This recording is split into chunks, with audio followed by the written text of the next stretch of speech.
Representative, why don't you just take the chair? We'll get started. Let's call the meeting to order. We'll take up bills in just a second, but there's a little bit of housekeeping for the committee I want to do first. Maybe I'll wait for the other members on part of it. But we have a group coming in next week. They're from an organization called NCOIL, and that stands for the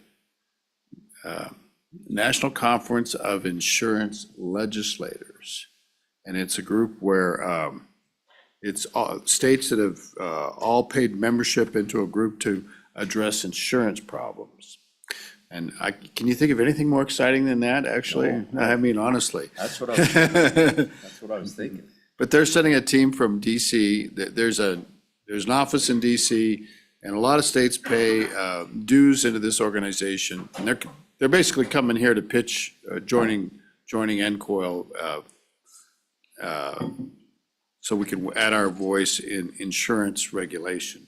So they'll be here and make a short presentation on Wednesday morning.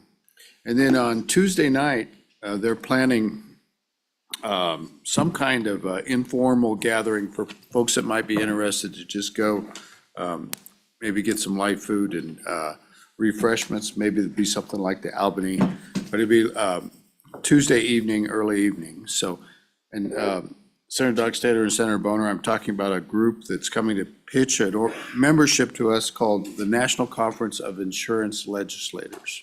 So they'll be here on first thing when we come back on Wednesday, and because we got Monday off. And they're also on Tuesday night, they're planning a little reception or something. And of course, our House friends are coming too. And so the same group will talk to the House for a few minutes on Wednesday on the noon break. So with that, the only other thing I have for housekeeping this morning is that Senator Landon and I both have bills up in committees at the same time. And we would appreciate maybe if we haven't completed the testimony and rather than, if you'd wait till we get back to work the bill, that's all right. I don't think it'll be very long. At least one of us back probably would be the best thing. So, Mr. Chairman, welcome. Representative Knapp, tell us about your bill, House Bill 131, ballot drop boxes prohibition. Thank you, Chairman Case. I'm Christopher Knapp, House District 53, and I'm here to talk about House Bill 131, ballot drop boxes prohibition. This is something that is not in statute currently, and in the sake of uniformity, I brought forward this bill. When I think of election integrity, I think of it in three parts. One is the ability to vote, the right to vote. Number two is the chain of custody, which is equally as important. And number three is the ability to audit. This particular bill has to do with that second part, the chain of custody. So there are several counties that have drop boxes or some variety thereof. In testimony, we've heard from everything from clerks who monitor their boxes with video. They have a chain of custody with that. But there's also others that testified that they use their drop box for everything, whether it's a child support enforcement check, anything with the treasurer's office, and that there's multiple people that have access to that box. So that's the concern, is that chain of custody typically is done with United States Postal Service. And there's reasons that we select that, and if you have questions on that later, I have information for you in a handout. But that's why it's important for that chain of custody to have something behind it, whether it's a penalty, whether it's extra security, and whether it's a standardized system. So I'll just go through the bill with you on page 1. And I noticed that the engrossed version that you have does not include the Committee of the Whole amendment that was approved. So there is a little bit of language change, and I'll point that out to you. So typically, upon receipt, a qualified elector shall mark a ballot sign the affidavit, the ballot shall then be sealed in the inner ballot envelope and handed or delivered to, and in the engrossed version, I think it says any clerk. It should actually read county clerk. So to the county clerk. And then it would have also, or election staff of the county clerk, and then goes on. So no county clerk of the county, public employee or election official shall establish or use a drop box for the purpose of collecting absentee ballots, and no person shall deliver an absentee ballot through any drop box. If a ballot is improperly delivered to the county clerk, the clerk may provide notice to that qualified elector that their ballot is spoiled. So again, there's a handful of counties that use these. Because it's not in statute and because it came about, I think some people have been using them for probably a decade or more. Some started using them through COVID as a relief for COVID. But because the majority of counties do not use drop boxes and it is not in statute, I thought it would be easier to nip this in the bud and say, for those few that do, we're going to revert back to a prohibition on using those. So some people would ask, why is this important? And I'll just read a couple of headlines throughout the country. Lynchburg City Council race rocked by ballot handling claims for an unlocked drop box. For 3 days it remained unlocked. Is Lynchburg in Wyoming? No, but I'll get to Okay, Wyoming too. Okay. FBI releases new heard of that. details on metal compounds used to spark ballot drop box fires in the Pacific Northwest. Fake drop box ballot containers have popped up in Southern California with people just putting up a drop box pretending it's an official one. An election judge admitted to stuffing ballot boxes for Democrats in 3 separate elections. And the reason this comes to Wyoming, Mr. Chairman, you had that question. Wyoming is extremely vulnerable due to the low population and the risk of turning local elections. I think it's very important that the chain of custody be true in any election, and especially in Wyoming as we have such a low population, and it can very well affect an election. In the one where the judge was convicted, he actually put in 46 ballots, but it ended up being 22% of the vote. And so that's why I think it's very important for Wyoming to have a standard and to maintain that chain of custody. And with that, I will allow for questions. Thank you, Mr. Chairman. Okay. Committee, any questions? Who'd like to go first? Senator Boner. Thank you, Mr. Chairman. I appreciate the effort to make our elections more secure. It's something that we've all been working on the past couple of years, but that chain of custody is important. And I think it is important that you actually justify that somehow the U.S. Postal Service is more secure than directly, maybe delivering a ballot to a drop box that may be under video surveillance at the courthouse, as is the case in Converse County. So I think it is important that you go through that. In my mind, having had a compartment at top secret clearance for 6 years, having handled very sensitive information, having very strict chain of custody requirements, that just, as face, it seems like the Postal Service will be less secure because you have no idea who's handling it. There's a lot more people handling it, which increases the challenges. So it's really important that you justify that this bill doesn't not in fact somehow make our elections less secure. So I think it's important that you step through that, Representative. Representative Knapp, please. Mr. Chairman, thank you, Senator Boner.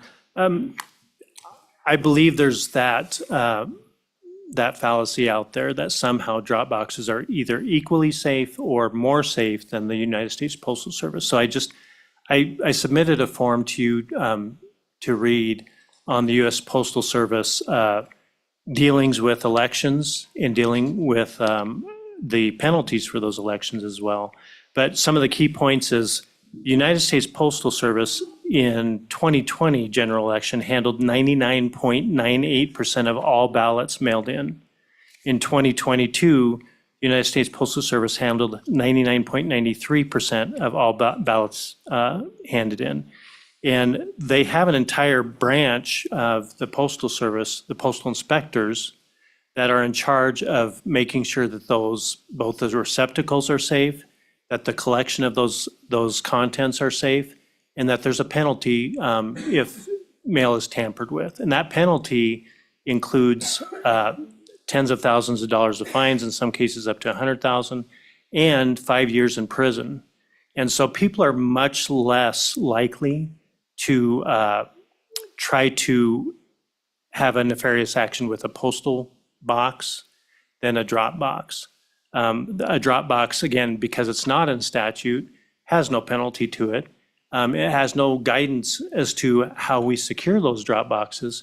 And so again, taking it from the adage that your county may do this and they may feel it's secure, but according to statute, there is no guidance, there are no guidelines. And again, the minority of counties do this. So if you have 5 counties maybe doing something versus 23 counties total, I think it's important to say, hey, let's stop the action of the few and let's get into place a system or at least a statute for the many. Hold on, we're getting your handout right now. Oh, I'm sorry.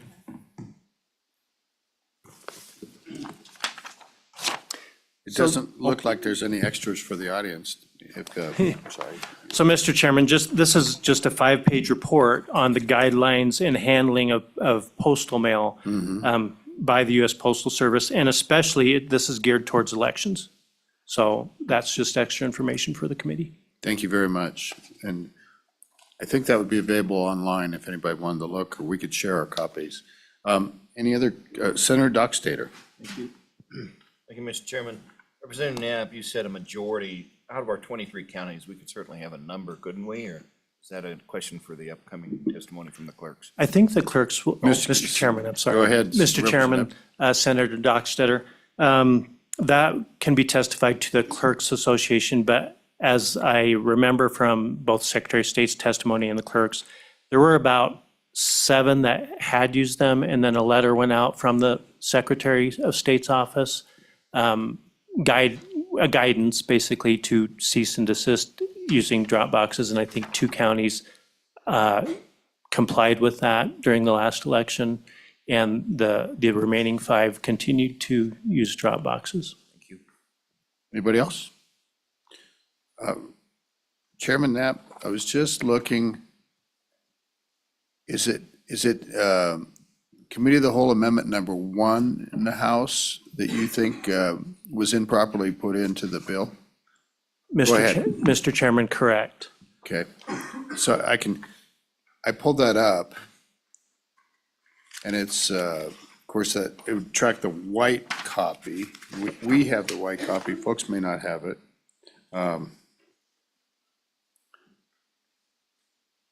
Says, yeah, I think the amendment is correct, but it probably wasn't, this isn't what you wanted with the amendment, because it does say after county clerk, insert election staff of the county clerk. And I'm not, that would go right there. And that's the language here. So I think maybe the amendment was correct, but it didn't catch what you wanted, which was to insert the word county in front of the clerk on the very first instance of clerk. Not the new language, but the old language. Would that be fair? I can show you what I'm looking at here. Mr. Chairman, I believe the engrossed version did not include the fact that it was a county clerk or a designee thereof. Yeah, I'm just looking at the amendment that has your name on it. And it's Committee of the Whole Amendment number 1 in the House. Mr. Chairman, so if you look at your engrossed version. Got it. Where it says any clerk. Right. So this was the contention, and I worked with the Clerks Association on this because this would have included actually municipal Sure. clerks as well, and would have been very confusing and very hard to manage. And so we inserted county clerk and And I get your point, Representative, totally, and it makes sense to me. But I think Committee of the Whole Amendment number one, while you might have thought it did that, it didn't do that. When I'm looking at it, but we can fix it. Okay. We can fix it. thank you, Mr. Chairman. There's not an issue there. Any other discussions? Senator Boner and then Senator Landon. All right, yeah, just following up on the Postal Service discussion, because we just received this, but a cursory look at it, seems like the measures that you discussed were for the general election. So a lot of this started October 21st, October 1st. And that's good. I appreciate that does help me, but it seems like it's only for the general election where they have additional monitors and people really looking over the ballots. What they do in Wyoming, and this is a nationwide facts sheet, what they do in Wyoming for the primary election, obviously we know that's probably just as important, if not more important than the general election. So what do they do for the primary? Go ahead. Mr. Chairman, Senator, I failed to contact for Wyoming specifically what the United States Postal Service does during the primary election, but I can get that information. They probably Do you- start by shipping the ballots to Denver. But I think the key to the Postal Service is that they have a system and have had a system for many, many years of ensuring that the ballots are secure. And that to me is the important piece of this, is that they have an entire division dedicated to this. It's not just regular postal workers that monitor that. There's an inspector service that is in charge of security for the post office. And when it comes to Wyoming, the reason this is important for the people of Wyoming, there's a National Public Affairs poll that basically surveyed 497 likely voters in Wyoming. And the conclusion was that they have a great concern for ballots being secure, and specifically to the drop boxes, making the following changes current in the election system and barring ballot drop boxes. That was 65% for election system changes. So when it comes to Wyoming, I know a lot of people say, well, it doesn't happen here. I always akin it to if you had a bank and the next door bank got robbed, doesn't mean you don't have any issues with your own security. You would have security in place because these laws are meant to prevent, not to do anything after the fact or things like that. It's meant to say, this is our standard, this is our security, and it's important to have that whether we've been robbed or not. Thank you. Senator Landon. Thank you, Mr. Chairman. So, thank you, Chairman Knapp. It's good to see you. I was curious, speaking about amendments to the bill on your side, I noticed where one attempted to say that if you had a drop box in the county clerk's office, we're pretty good with that. And it went down. I'm just curious what was the conversation on that? I happen to have in my hometown a box like this in the county clerk's office. And I think it was over 1,800 of the 12 or 13,000 absentee ballots were returned to that box. So people would get their absentee ballot. They wanted to go to the courthouse and put it in the box. So I'm just curious why that amendment was not very well received. Representative. Mr. Chairman, in my own clerk's office, I know we have a box as well that's behind the counter. And so it's handed to the clerk and the clerk can put it into the box behind the counter. This, by the way, does not include those private elections that happen throughout the year as well. They basically run their own election unless they request the clerk to do so. And then this would fall back into the clerk's responsibility for elections. But to your point, when you come into the courthouse and there's a drop box in there, for ours in Campbell County, it's behind the clerk's desk. So you would still hand it to the clerk or a designee thereof, an election official, and they would put it in the box for you. But for myself, if you've gone all the way into the courthouse with your ballot, you might as well just hand it to somebody versus, and have that chain of custody so that you know from point A to point B, your vote is secure. If you've taken the time to come all the way into the courthouse, you might as well just drop off at the elections office and hand it to a clerk who would have a box back there. I think the problem with boxes in general in county buildings is you do end up getting people putting things in the box that you wouldn't have imagined. So people will put a payment in there, or people will put, and vice versa. Sometimes there's a box in there for payments and people will try to stuff their ballot in there. And so I think it's very confusing to the public sometimes to have a general box in the courthouse that you can put stuff in, and you can put a sign there and you can put anything you want to, but sometimes the public, they see a box and they'll think that's 10 seconds quicker than than handing it to somebody, and so they'll stick it in there, whatever it is, a payment or a ballot. Anybody else? Representative Knapp, do you think every county clerk has a separate election office? Or are they kind of common sometimes? I'm just wondering about that, because sometimes my county clerk, who does a very good job, and their staff is great, but there's a wait for service. Because, you've got other people doing other things, like automobile stuff, or, getting duplicate titles, and so the wait can be kind of long. And I'm not even sure that people would know that there's an election office that we have, but we're kind of a bigger county. I would bet you that some counties, the counter and the election office, they're just all the same thing.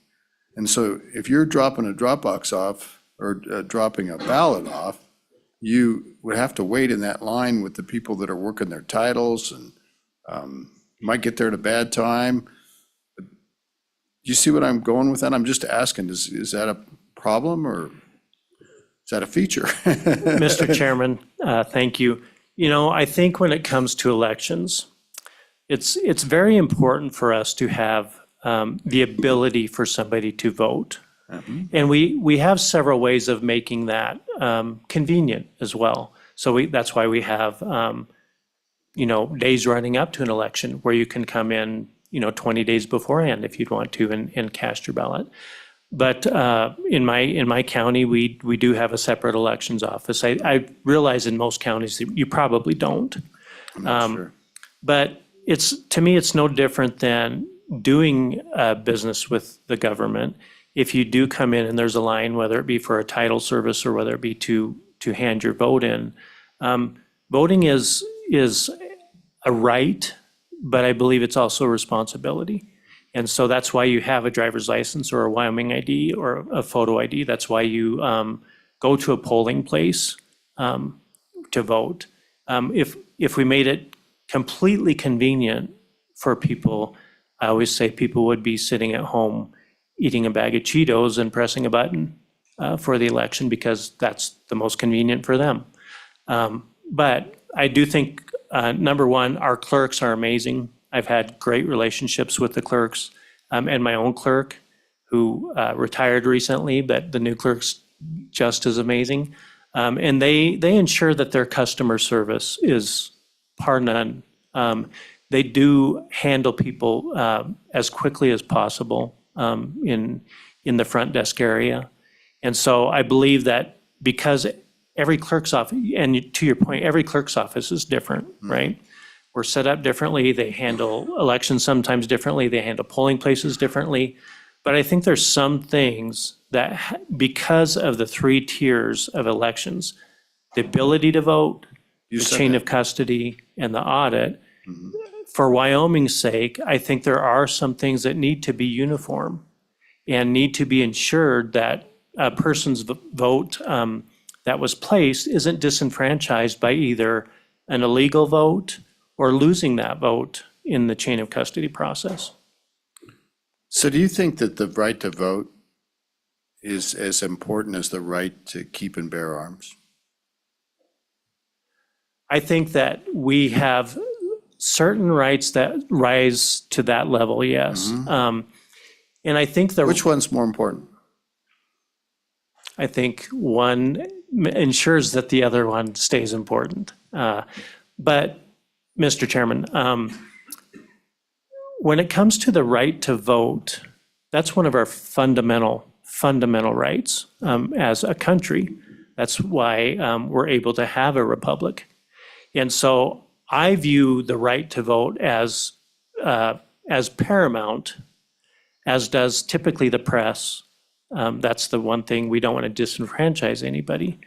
But those other parts are equally as important, because when you cast a ballot, you want to be able to ensure that ballot is counted, number one, that somebody hasn't tampered with the ballot, and that if an election sometimes has an anomaly in it, that we're able to audit those ballots too. So to me, the right to vote involves three of those things in an You already election, said in the three, honestly. election integrity, so. But let me ask you, if we put restrictions on the right to bear arms, that would be a serious matter. And if we put restrictions on the right to vote, I understand your point. You're saying we need these restrictions to ensure that the elections have integrity. It's very clear. On the other hand, what if those restrictions discourage people from voting in some way? Mr. Just Chairman, like they would maybe be discouraged from exercising a constitutional right to bear arms. Mr. you. Chairman, you make that's a good question, I would say. But the answer is, when you have the right to vote, it's no different than the HAVA and making sure we have voting for disabilities. The key is to have the options. So if we just said there were no other options but to come hand it to a clerk, you can still mail in your ballot. That's perfectly fine. So I think we've created enough options for people to not disenfranchise their vote. Now, like I said, you could include all options in voting, but that doesn't account for a uniform standard with several options to be able to have that right to vote. So I don't think we're taking anything away from people. There's still options for them that are available. We're just saying, in this particular option, we lose the chain of custody. And that's an important piece. So that's my answer. Okay. Senator Steinmetz, and then, so Senator Dockstader, would you fly the committee for a while? And appreciate if there'll be lots of testimony, so you'll have lots to do, I think. I don't think I'll be very long. Yeah, if you wouldn't mind. You will have you said, well, there's three. Okay. Okay. Thank you, sir. yours, Mr. Senator Chairman, Steinmetz. okay, thank you. So, Representative Knapp, good morning. Good one. And one of the reasons I signed on to this bill was the chain of custody. So I have a wonderful county clerk who trained me as an election judge. And, we have to sign everything and break seals and do all of that in order to handle the ballots properly for an election. And so I was concerned that we didn't have the consistency across the entire state. This bill would just, for now, say no drop boxes outside, unmonitored, but it wouldn't prevent us from going back maybe in the interim or something like that and creating kind of a uniform way to handle those ballots that were utilizing a drop box in some way. And so that's kind of what I thought when I was looking at this legislation. Could you elaborate on that for me? Representative Knapp? Mr. Chairman, Senator Steinmetz, I would agree with that, except for the fact that I think you would, in allowing drop boxes or defining drop boxes into statute and allowing that for the future. I envision that that would get pretty complicated as far as the procedural aspect of it and also the monitoring and enforcement of it. That is why I took this approach is because there are so few counties that use drop boxes currently, it is much easier to just prohibit them than it is to create a whole, it would be a heavy lift, I think, to create a whole nother aspect of collecting ballots through a supervised 24/7 box capability. We had some testimony from clerks that it's actually tied into their personal phone for video. I think it's going to be, that could happen, and I would welcome that too in the future, but it would be quite a list of restrictions and aspects to having drop boxes than it would be just to prohibit them. Follow up? Thank you, Mr. Chairman, Acting Chairman.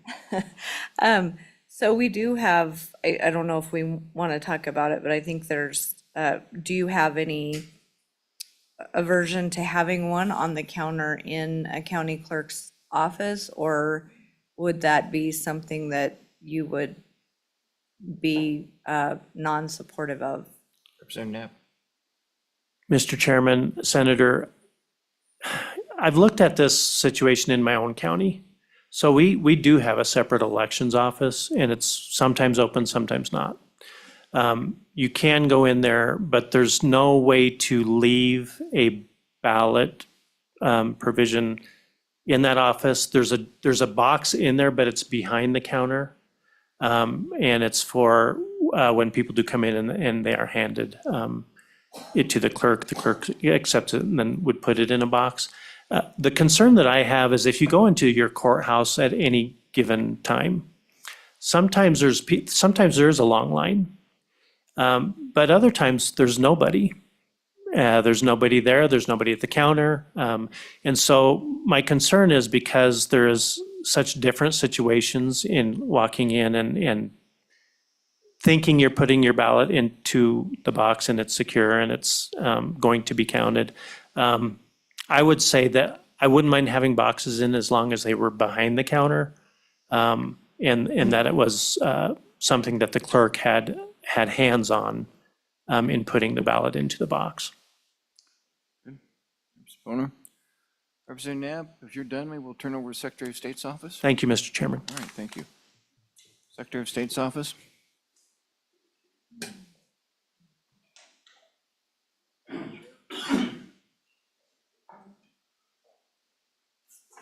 Welcome, Mr. Secretary.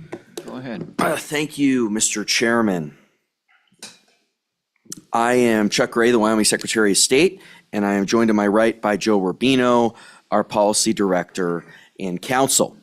Appreciate the time you've given us to discuss House Bill 131, ballot drop boxes prohibition. I'm a huge supporter of this bill and have long advocated for banning ballot drop boxes in Wyoming, and Wyoming becoming the 12th state to ban ballot drop boxes. And I think that is a very important thing to note at the top here, which is that ballot drop boxes have been banned in 11 states, and their elections continue to work, including Texas, which has over 30 million people, and not only work, but really button up this issue that I think the current use of them flies in the face of election integrity. And as Wyoming Secretary of State, I remain convinced that the use of unstaffed and unattended ballot drop boxes is not secure or the best means for our state.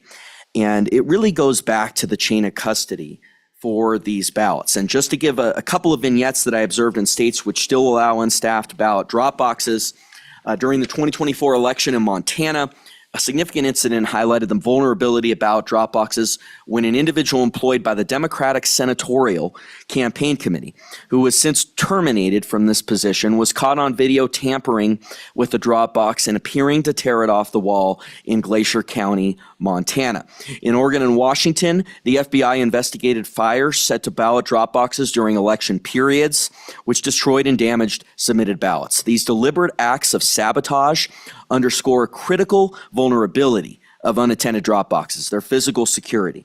And I will say it's more than just about a lack of security or chain of custody, although that is there, the lack of security and chain of custody. Unlike other mediums, such as USPS, a ballot drop box location is a conspicuous target of any would-be arsonist to specifically target and disrupt elections. And then, of course, you had the incident of in New Jersey as well that received quite a bit of media coverage. Together, these incidents illustrate the inherent risks posed by relying on drop boxes, which could undermine public trust in elections and compromise the secure handling of ballots. Banning ballot drop boxes would eliminate these vulnerabilities, ensuring that ballots are returned through more secure and regulated channels, such as direct submission at election offices or via the U.S. Postal Service. I want to distinguish unattended ballot drop boxes with other authorized means of submitting a ballot under Wyoming Statute 22-9-113. The use of a postal system, while not ideal, has an entire enforcement arm, the United States Postal Inspection Service, which is dedicated to investigating irregularities in delivery and has an infrastructure of stiff penalties in case of tampering with the mail. By comparison, unattended and unstaffed ballot drop boxes are especially vulnerable in terms of physical safety, and I will say serve especially vulnerable for crimes on people exercising their right to vote. And again, unlike the postal system, a ballot drop box is a walking advertisement that says, quote, "In here, you will only find ballots." I think this is something that is cause for concern for any would-be disruptor of our elections. Most importantly, Mr. Chairman, I do not believe the people of Wyoming want ballot drop boxes in our state. I go back to the 2022 primary election for this office where we had a very vigorous discussion on this issue. It by far was the issue that defined the race, in my opinion. I've received countless phone calls, emails, and walk-ins regarding Wyomingites' concerns with ballot drop boxes, and I think it is the correct move to our constituents for us to hear those concerns, and listening is paramount to election integrity, and I really think we need to pass this bill. Now, a little bit on the amendments within the bill. We really would like to delete any before clerk and just go back to the current language, hand-delivered, to the clerk. Mr. Secretary, let's have you yes. say the lines so we're following. Lines 13 and 14 on page 1. And we got into this with the bringer of the bill, who's done great work on this. Whether or not it's an engrossing error or an error, on the amendment or whatever, we just would like to go back to the existing language of delivered to the clerk. And you'll see there on line 13, the is crossed out and replaced with any. And we would prefer just to go back to the clerk. I also, going first has some of its disadvantages. There was a proposal for an amendment in the House to sort of have this trade-off where municipal clerks would be allowed to receive ballots while removal of the drop boxes would occur. We would ask you to resist that amendment. That is a huge change to have ballots delivered to every single municipal clerk. And while I really do appreciate the asker of that amendment in public comment trying to think of ways for us to continue to strike the right balance, I just don't think this is the proper venue for it, and I would ask you to resist that amendment as well. The county clerk's testimony in the House discussed the need to further clarify what type of mailing is allowed. I really don't think this is the proper vehicle for that. This is about drop boxes. The current statute has existed fine in terms of whether to use parcel service, USPS, or UACAVA systems that the military uses. Senator Boner knows, and I just don't think this is the right vehicle to further discuss what mailing means. It has worked, and the existing statute has worked in clarifying that. And I think it kind of muddies the issue of what the bill is about, which is about banning ballot drop boxes. I also want to address Senator Boner's question from the last presenter, the presenter of the bill. I do agree with the presenter of the bill, and you'll see from my comments that I do think the USPS has some things that the drop boxes don't for security, and I think that's very important. But I also would like to note that having absentee voting by mailing has a tradition of our country of at least half a century, and if you don't have it, people that are out of state on a trip or the military, they can't vote, whether or not you have drop boxes. So I think that's really why our system has allowed mailing. Now, do I think it has gotten a little too highly used? And there are some bills that could be discussed on having some sideboards that other states do. Yes, but while I agree with the previous presenter on his points on that question, I would also say that a little bit the premise of your question that there has to be proof that the mail is more secure, or maybe I'm kind of I'm not sure I agree with that premise with all due respect, but I understand the question and really appreciate it, and I do think the mail system has some things in place that this system doesn't. And so I think we need to join the 11 states that have banned these drop boxes. They really did get more heavily used, if used at all. The clerks and I kind of disagree with this on whether there is evidence of them being used pre-COVID. But whether or not they were used pre-COVID, it was much more limited. And I think it's time for us to resolve this issue clearly in Wyoming state law, and for Wyoming to join the 11 states that have banned them. Thank you. Thank you. Do you want to have Mr. Rubino speak at the same time, and should we move out to questions? Okay, very good. I have a question before I turn it over. You indicated to Mr. Secretary there was a lot of interest in this. I was under the impression there was a public record search on emails regarding this, and there were no emails expressing concern about this matter. Could you clarify that for me? Mr. Chairman, we have a formal complaint process, and the public records request that the clerk submitted around this hearing, I don't know if it appeared to be around trying to build an argument on this.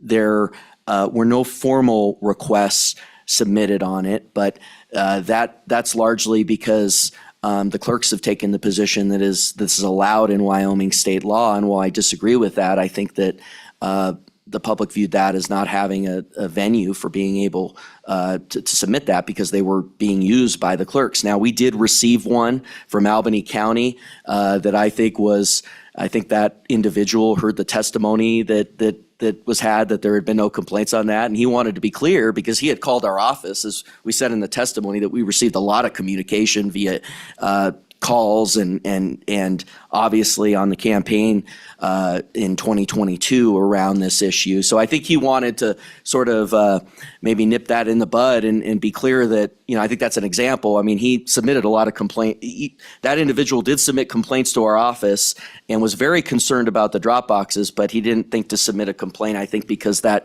probably in the public's mind wasn't the proper venue for it. So I'm not sure I agree with the premise of that.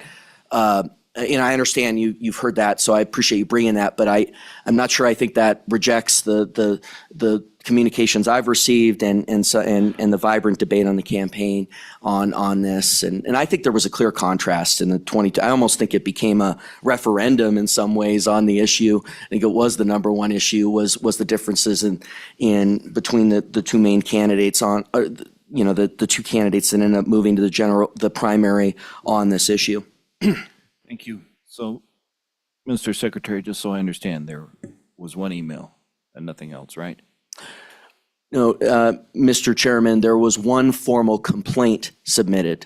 There have been numerous communications to me via calls, communications with our office. There have been many. Okay. Thank you, Mr. Secretary. We'll turn the time back now to our chairman, who's back in the room. Yes. How'd it go? Okay. Tough committee, Mr. Secretary. Good to see you. Good to see you, Mr. Rubino. Chairman. I didn't mean to. He's finished his testimony. Debbie, wonderful. Senator Boner?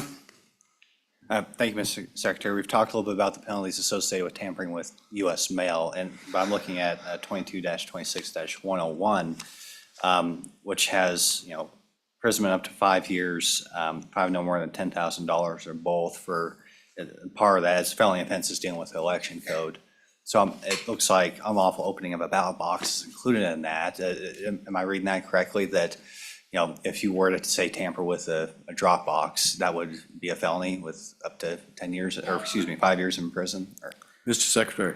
Well, Mr. Chairman, it's an interesting thing because my position is they've not been codified. There's no mention of a drop box in Wyoming state law. Now, we get into this whole thing about defining delivered to the clerk. We talked a lot about it in the House. I'm not sure it's really, I tried to avoid that here in getting into that whole history, and on that one. But my position has always been that they're not codified, and there's no mention of them in Wyoming state law. And so it's an interesting question you pose. But I think the question at hand is really on whether we ban them. But I don't know because they're not codified. In answer to your question, I think that's one of the challenges here. I mean, is that the provisions in the code, the security measures, they're all kind of informal. I have felt that since it's not codified, it would be a violation of my oath for me to set about a procedure for their use because I've been very clear that I don't think they're statutorily authorized. So, and look, I don't want to get too down on that road, but it's an interesting question and one that I think is not clear. Go ahead, follow Mr. up. Chairman, it says unlawful opening of a ballot box. So I agree the statute is not written necessarily with drop boxes in mind. Nevertheless, there are a box that has ballots in them. So you're taking a position that a drop box is not a ballot box under our statutes? Mr. Secretary? Mr. Chairman, I think I've been very clear on that the drop boxes are not authorized, and so there's no mention of them. But I think tampering with ballots, I think that statute would get triggered, and so I think tampering, I think there would be a strong case to make. And I certainly would take the position that tampering with the ballot box would be not allowed under the election code. But, I think there is an issue with the fact that they're not, my position is they're not authorized at all. And so that's a problem. Thank you, Mr. Secretary. Thank you. Anybody else? Anybody else? Thank you. Thank you. Appreciate it. Did you have anything else for the committee? I don't think so.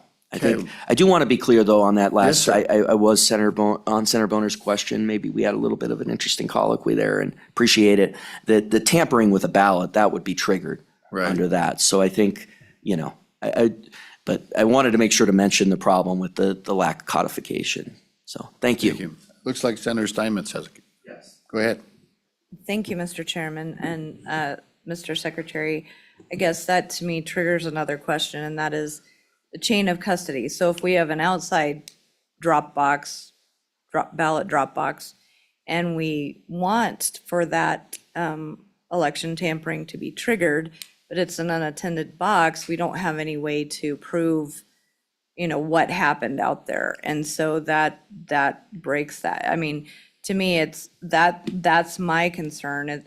They're out there, they're unattended, they're, what I'm saying. So yes, that's a great statute to fall back on, but then how do we enforce that when we've got a drop box that's out there in, the back parking lot that somebody can access without? So could you address that, please?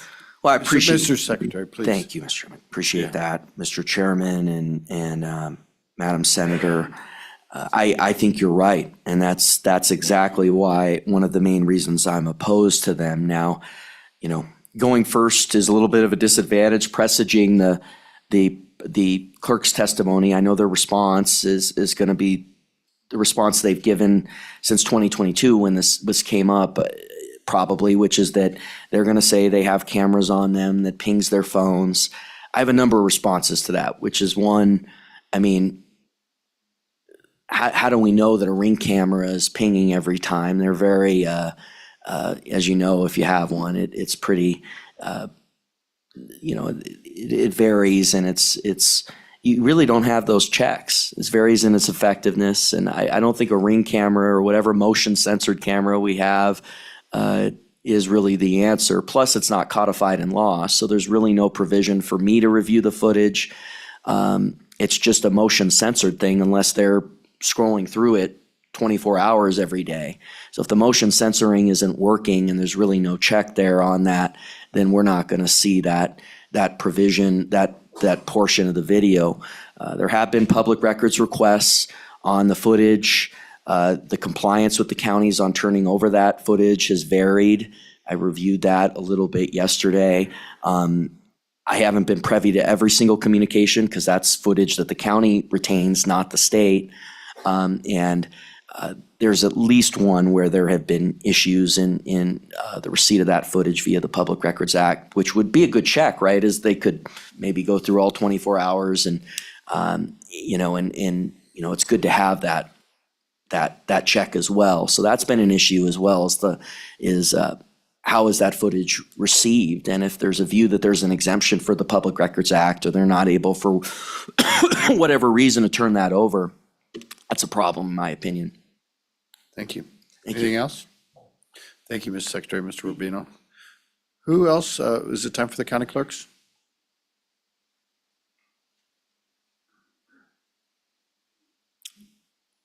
Do we need more chairs? We want to get y'all.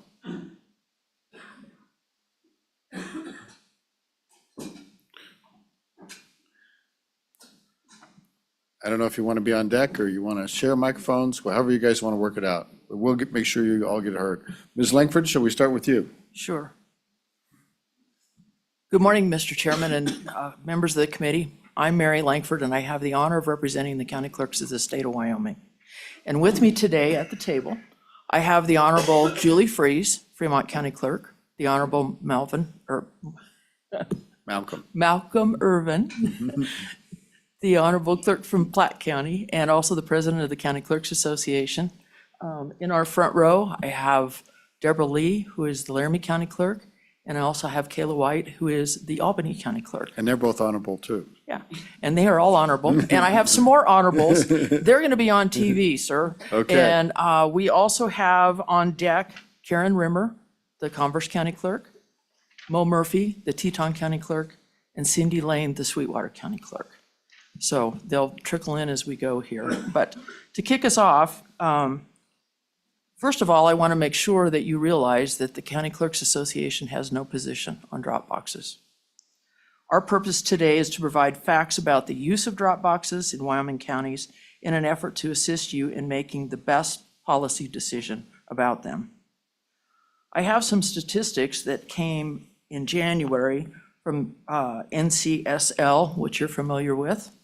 Currently in the United States, there are 51 jurisdictions that administer elections, the 50 states and the District of Columbia.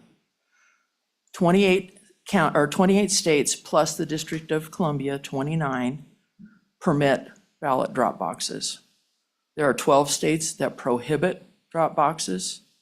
There are 6 that have no explicit permit or prohibition in their state, which is Wyoming is one of those. We're one of those 6. And then there are 4 states that have no statute and they don't use them. So that's the breakdown with the 51 jurisdictions that administer elections across the United States. Counties have had general use drop boxes for county business for over 10 years without incident. Long before 2020, drop boxes were used in Fremont County and Carbon County. Drop boxes are a method of ballot delivery chosen by the voter to protect their votes and ensure that they are available for counting. It is not required, it's an option. By choosing drop boxes, clerks are responding to their local constituents by providing them with another method of ballot security which reinforces election integrity. In Wyoming, there have been no instances of more ballots being received in drop boxes than were sent to voters. Other factors to consider. We have curtailed period of absentee voting from 45 to 28 days. With 7 days required to send and receive an absentee ballot, as it's estimated, voters have very little time to make sure their vote counts. This is especially problematic in rural areas where mail service has been curtailed, increased costs of postage with further increases to be expected. It may cost as much as $1 or more to mail a ballot in the next election cycle. The number of USPS mailboxes are few and far between in our state. It is not uncommon in the larger cities in Wyoming to find mailboxes so full that additional mail cannot be inserted. Some are so full that you could pull the mail out of the box. We have a couple other concerns related to the bill that have already been alluded to. One being is that the use of courier mail as opposed to the USPS. UOCAVA ballots arrive by courier, typically, in the state of Wyoming. Our postal service's integrity and the recent reports of continued reduced services in Wyoming. And with that, I'd like to hand off to our clerks and start to my right. They can discuss with you their use of drop boxes in their counties and go with that. And I'm happy for any questions right now if you'd like. Any questions for Ms. Langford?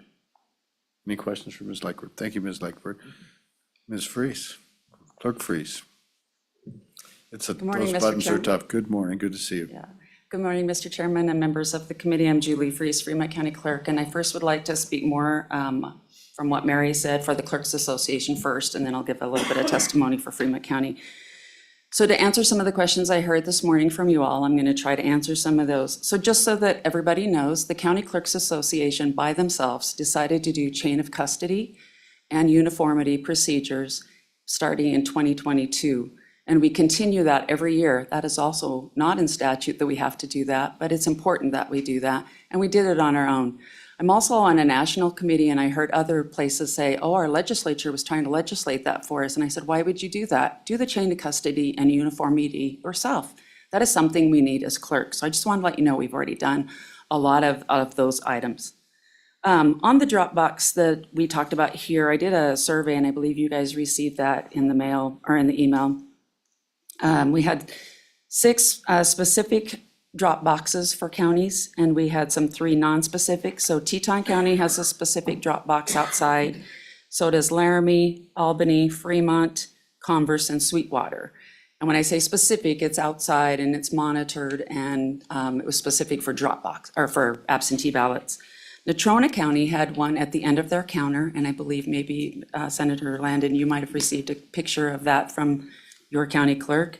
And then also Carbon County has an all-county one, and Goshen County has an all-county drop box. So I just wanted to let you know that those have been going on for years.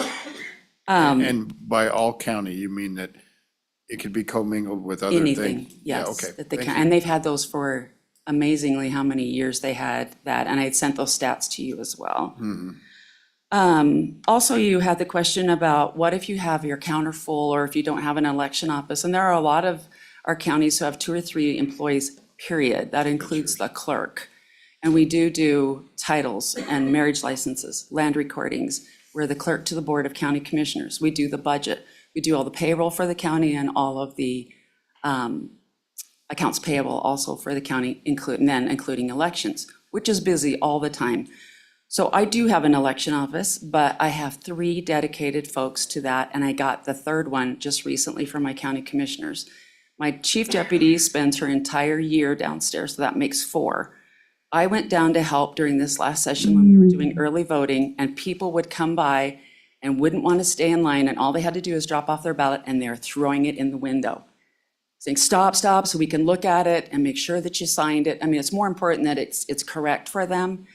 That bothers me that I might not see that it got thrown in the counter, fell on the floor, somebody stepped on it, where did it go? That bothers me that even if I'm supposed to get it by hand, are they still gonna do that? Because they don't care. Easy button is what people want nowadays. So they don't care that you're not paying attention, they just wanna throw it in your window, and that does happen. Excuse me. The other things that we did is we made our own policy on drop boxes, and we took what the Secretary of State said in 2020. Secretary Buchanan had very strict rules on what we do with our drop boxes, and so we all stepped up if we were going to use those and did all of those procedures. We also looked at national guidelines for best practices for drop boxes. We didn't do this in a vacuum. So we had chain of custody procedures. So let me just talk a little bit about the procedures. So a person drops in the ballot and it is on camera. Every single one of us have to have camera. I do have a picture of my drop box here showing the camera and the time and the date on it, if you would like to see that. I have 5 copies. So 2 election judges go out twice a day and they retrieve those ballots, and you can see them on camera. Some of the counties are able to count them and show on camera. In my area, I might have 50 to 100. So I want to make sure I can't go like this and have the wind blowing it anywhere. So they're counting them while they're there, putting it on a sheet of paper. They bring it back in, they put it into the wire rich system. We run a report at the end of the day that says, how many did you get in by mail? How many did you get in by walk-in? How many did you get by drop box? And those are all balanced every single day. So we just wanted to know also that anybody who requests a ballot is the only way they get a ballot. So it's not like somebody that, if I'm getting a bunch of ballots that don't make sense or they don't have the barcode and they can't go into the wire rich system, then you've got a problem. But we don't see that because people have to request their own ballots. I agree with Senator Boner. There is 2226-101 also, false voting. So if for some reason I found that somebody had been voting for someone else, I don't know how well you know Fremont County, but I am like the champion for going to my county attorney and bugging him all the time. Please prosecute these people that are not qualified to vote or have done something wrong. So then we talk about whether or not it's codified to have drop boxes. So I have a buzzer outside on the street side of the backside of the courthouse where I can see out the window even. People can hit that button and ask us to come outside. I go outside and find out what their issue is. Maybe they can't get inside. Maybe they are sick that day. I had a lot of that during COVID where they wouldn't use any of the other methods, wouldn't go to the polls, wouldn't use drop boxes. That's not codified. Does that mean I can't do that? This is a local control. I know what works for me. I know what works for my constituents. And when we talk about who has talked to you, who has complained, who has whatever, every single person who has complained to me, I have taken that into account. I've asked them to come outside. Let's look at the drop box. Let's look at the feed. I've let them see the feed on, what I get on my camera. And I've asked them what other things can we do. They're surprised at what we have. How, yes, I'm one of those ones that it goes on my phone and it's 24/7 for me. I took that responsibility. Not every county clerk wants that responsibility. I want that responsibility because it's important to me, as I was elected, to try to make sure I give everybody the opportunity to vote. So with that, that's the county clerk's kind of, and mine a little bit on that, but that's the county clerk's other positions on that. I can answer any more before I go through a quick thing on my own. Got any questions for Clerk Freeze? Senator Doug Stater. Ms. Freeze, did I hear you say then in summary, this is a local control issue and you're not hearing a lot of feedback? The clerks are not experiencing a lot of feedback, asking them to correct a situation, correct a problem here. And then I got to follow up. Mr. Chairman, Senator ahead. Dockstetter, that is correct. In my particular instance, I've had people write to me, call me. They don't want to be vocal because they get chastised for that, but they say, thank you for standing up for those of us who can't walk into the courthouse, give us an option.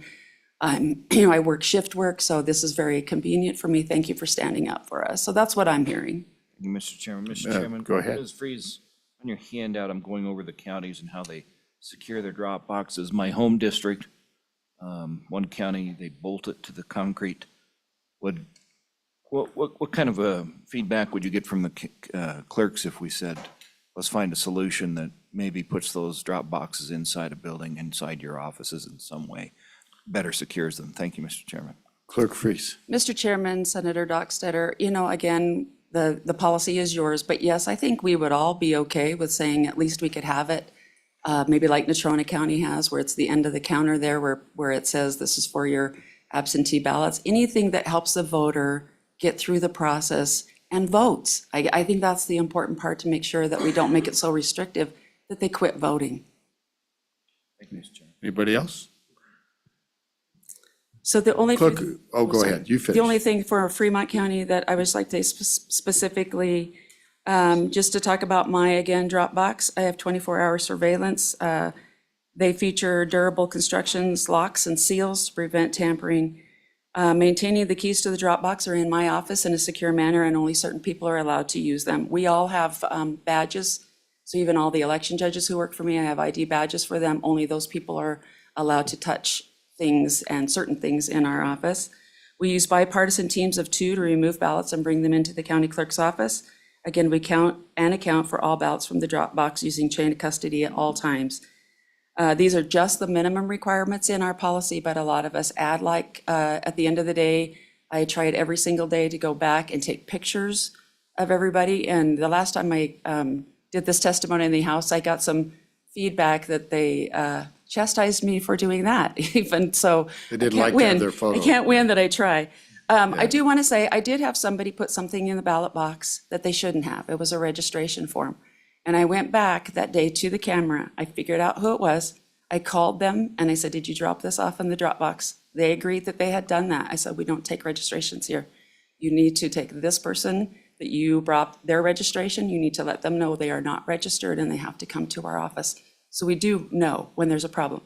I also had been watching the news about people being able to do something, putting something into your Dropboxes to start them on fire. I went out and looked at mine and said, you know what? I only want one ballot to be able to go through that hole. And so my building maintenance guys took metal and they welded a piece on that. You can only put one in there. In fact, that when you drop off, you have a 45-second time frame to put your ballot in. That seems like a long time, but when you're trying to get 2 ballots in and you're having to doing separate, for you and your husband or whatever, then an alarm went off and said, you're loitering, please move on. And you have 3 times where it says you're loitering, move on, and the final one says law enforcement, or the authorities have been called, which I never had gone to the sheriff's office yet for that, but I can do that procedure. So just letting you know that those are some of the procedures. So I'm here to tell you that all statutes will allow for varying interpretation, and without a lawsuit to figure out who's right. We all have opinions, and as a duly elected county clerk of Fremont County and as the chief election officer locally, I made the decision that since we had a very robust system, I would take the responsibility to provide this option to our voters. Every voter would have the option to mail, come into the courthouse, or use a secure Dropbox to make sure their ballot was accepted and counted. In closing, I'm here to give you the facts about my reasoning for having Dropbox, and no matter what comes of this, I am committed to working to the voters to give them legal and safe options to vote in Fremont County and Wyoming. And I stand for questions. Thank you. Thank you, Clerk Freeze. Committee, any questions on the second part of the testimony? Clerk Freeze and any other clerks as you come up, can you think of, you mentioned a case where one person put the wrong thing in a Dropbox. Are there other situations where Dropboxes have been misused, ballots have been destroyed? There was any evidence of fraud whatsoever? Any just mistakes? I'd just love, if there were any, I'm asking that for all of you, but do you know of any? Mr. Chairman, I have had a Dropbox prior to 2020, so I got an HHS grant from the Secretary of State's office from the EAC to get my first Dropbox. That's good irony there, right? Yeah, there we go. And I have never had that happen until this year. I mean, I've not ever had anything that's not supposed to be in there or that was fraudulent. It's always balanced. But this That time it was a registration form. It was a registration form, So, and I they mean, thought it it's- was okay to do that, and I was And like, it- no, that's not okay to do that. Arguably, you couldn't call that election manipulation in No. any form. No, it's just somebody thought they could do that, and it was helpful, and it, And that was Sounds good, something but that it's could not. happen in your clerk's office if you had a Dropbox. I mean, that could happen. right, anywhere you had a Dropbox, Yeah. absolutely, thank you. But the fact that there was a thing that was in the box that wasn't a ballot, it didn't hurt election integrity at all that I can see. Can anybody? And so I appreciate comments about the experience with them from everybody else on that. And it's good to see you. Thanks a lot for coming. Ms. Freese and I go back a couple of years. Let's see, Mr. Irwin, we'll go to you since you were at the table first. Thank you, Mr. Chairman. My name is Malcolm Irvin. I'm the Platte County Clerk and President of the Clerks Association. I'll be real brief, and I'm going to focus more on a couple of the amendments that were sponsored in the House and just see if we can get some clarification there. First off, I want to address Senator Dockstetter's question about that local control. In my neck of the woods, I've had a number of folks who expressed that they did not want me to utilize a Dropbox, so chose not to. The Platte County Clerk's Office, prior to 2022, accepted ballots that were deposited in the general business Dropbox. We've got one in the alley, folks drive by, property tax payment, license plate renewal, and during election time, some ballots would be in there and they'd be accepted. In 22, we moved, so we didn't have our courthouse at all. We had a temporary location, no general business Dropbox. In 24, worked very closely with my colleagues in the courthouse. They agreed we could just remove that box for that absentee period, just so as to not even get into this discussion. I can't guarantee that is always going to be, that relationship is always going to be that amicable. Perhaps my colleagues will stand steadfast, want to keep it in place for those other purposes. And if that's true, Mr. Chairman, I would ask for a couple of just clarifications on amendments on the House side. Okay, So first is Committee of the Whole amendment that Chairman Knapp sponsored, which we greatly appreciate him doing. That was a specific request of ours to clarify. On page 1, line 13, 14, the original language says delivered to the clerk. Our interpretation is that's the clerk, a designee, or a ballot drop box. But if the will of the legislature is to not include that and to prohibit a ballot drop box, I think we need to be very careful about the clerk. So it's not directly interpreted as me. We would still interpret the clerk to include our designee, but we do like the language of election staff. There are folks that aren't deputized necessarily, but they've sworn the election oath and serve as election judges. We want to make sure those folks can accept ballots in those election offices. And again, this is generally larger counties that have those separate election offices. Just to make that clarification, Mr. Chairman. The second amendment was second reading amendment number 2, sponsored by Representative Storer. Again, an attempt to clarify a concern of ours. In the engrossed copy on page 2, it starts line 4 and goes through line 7. It reads, if a ballot is improperly delivered to the county clerk in violation of this section, the clerk may provide notice to the qualified elector that the qualified elector's ballot is spoiled. Mr. Chairman, spoiled really should be stricken and say rejected. okay, I think the intent as written is that if somebody were to drop their ballot in that general business drop box or deliver to somebody other than the clerk or their election staff, we would not accept that ballot. What our attempt was actually to see if that voter could have a do-over, for lack of a better term. It's rejected. In current law, that voter does not have the ability to a do-over. It's just rejected. And so our attempt was actually to give that voter a chance. Hey, you may not be aware of this. You couldn't drop it in the general business drop box. It's been rejected. Here's your chance to do a do-over if you want to. I don't think that amendment quite got there. Again, greatly appreciate Representative Storer taking that on because that's a piece of clarification we wanted. Again, if that's the will of the legislature, that we would allow that elector the opportunity to that do-over. And I don't have specific language at this time, Mr. Chairman, but I'd be happy to work on something if your fine committee wanted to sponsor something of that sort, either now or on the floor. thank you. Questions for Clerk Irwin? Questions? As long as we're talking about work in the House, and you discussed Representative Knapp's amendment, the Committee of the Whole amendment, line 14, it was certainly his belief that the amendment should have included county clerk before perhaps after the word any. The first instance of the word clerk, the old language. Mr. Chairman, I'll echo Secretary Gray's comments that the proposal that was made in public testimony was a great proposal. And it was really an attempt to problem solve, that if we wanted to provide some other means of delivery, there were other clerks throughout the county. Quite honestly, we're not quite there yet. Okay. I don't know that we're ready to take that step, just because we talked chain of custody, logistics. We want to flesh that out a little further before we do that. So, Mr. Chairman, if it says to to the county clerk or election staff, Yeah. that's fine by us. Do we, this is potential amendment, but we'll have more discussion about the issue of should it be election staff or general staff, because I'm just thinking some counties probably have election staff. Some may have more of a blended staff structure, so I'm not sure. I mean, they may have those roles, so we could call them election staff, but I want to be clear about that. Mr. Irwin. Yeah, Mr. Chairman, that's a great point. And I guess my point is, in Platte County, I have 5 deputies, all of whom have sworn the oath. They've got the authority to sign on my behalf, really act in my absence. In 2026, we're really exploring the option of adding 2 part-time staff during that early voting period. Because it was so hectic and swamped, we were having a hard time getting to titles, land recordings, marriage licenses.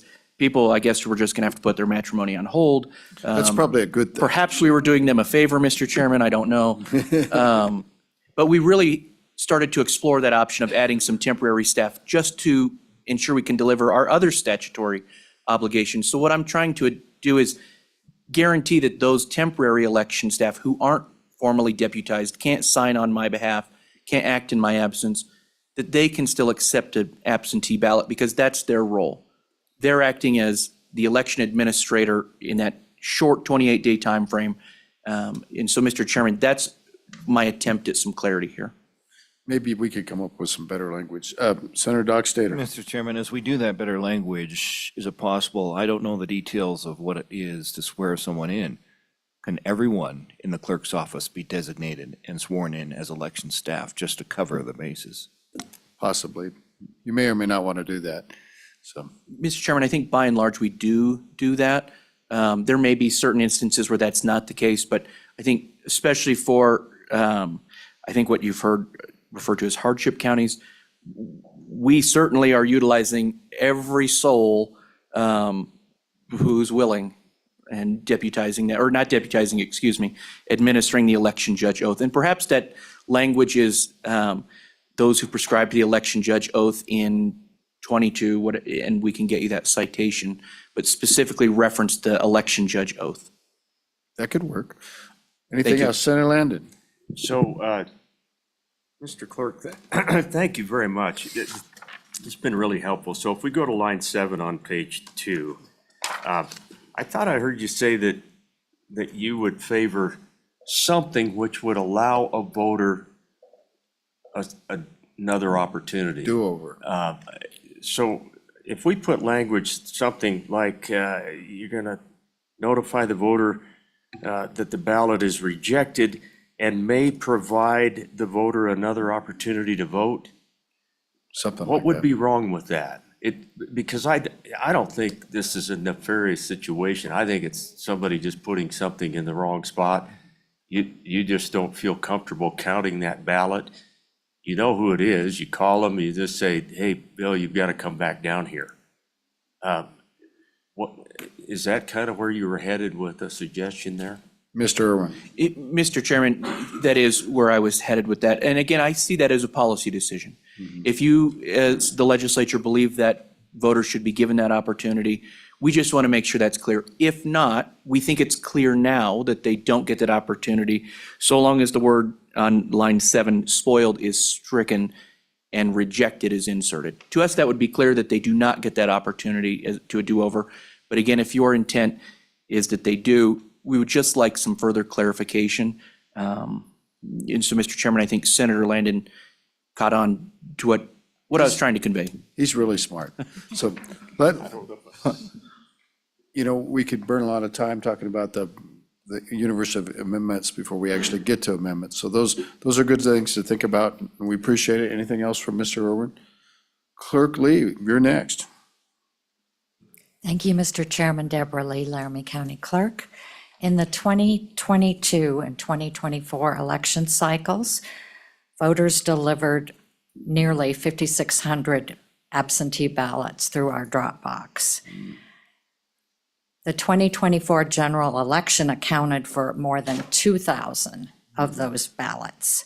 And to contrast that, 770 ballots were returned in person at the clerk. They were hand delivered. How many? 770. And that was for 24? Yes, sir. Okay. Most of the voters who deliver their ballots are from the Cheyenne area. They are all political persuasions. They are all ages, although a number are seniors. We have ballots that are also delivered from Eastern Laramie County residents who come to Cheyenne for medical appointments, shopping, recreation, and they also avail themselves of the opportunity to use our secure ballot drop box. Chain of custody has been mentioned as a reason for this bill, and I would argue that chain of custody is a reason to have a drop box, because chain of custody, it's delivered directly to election officials rather than going through numerous hands, some of whom are contractors, some of whom are out of state.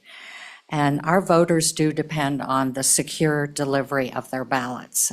We received an absentee ballot just yesterday in the mail. Last month, Well, that's great. last month in Cheyenne, charges were filed against a USPS employee for stealing mail, and it was found that he had 2 years' worth of mail in his possession It happened in Fremont County. in Cheyenne. It happened in Oh. Fremont County. Literally, a guy shortened his route by a whole bunch for months. Keep going. Yes, sir. And the USPS recently announced additional cuts are planned for rural mail delivery. This just underscores, I would say, the need for us to have alternative methods for voters who wish to use them to get that ballot to us.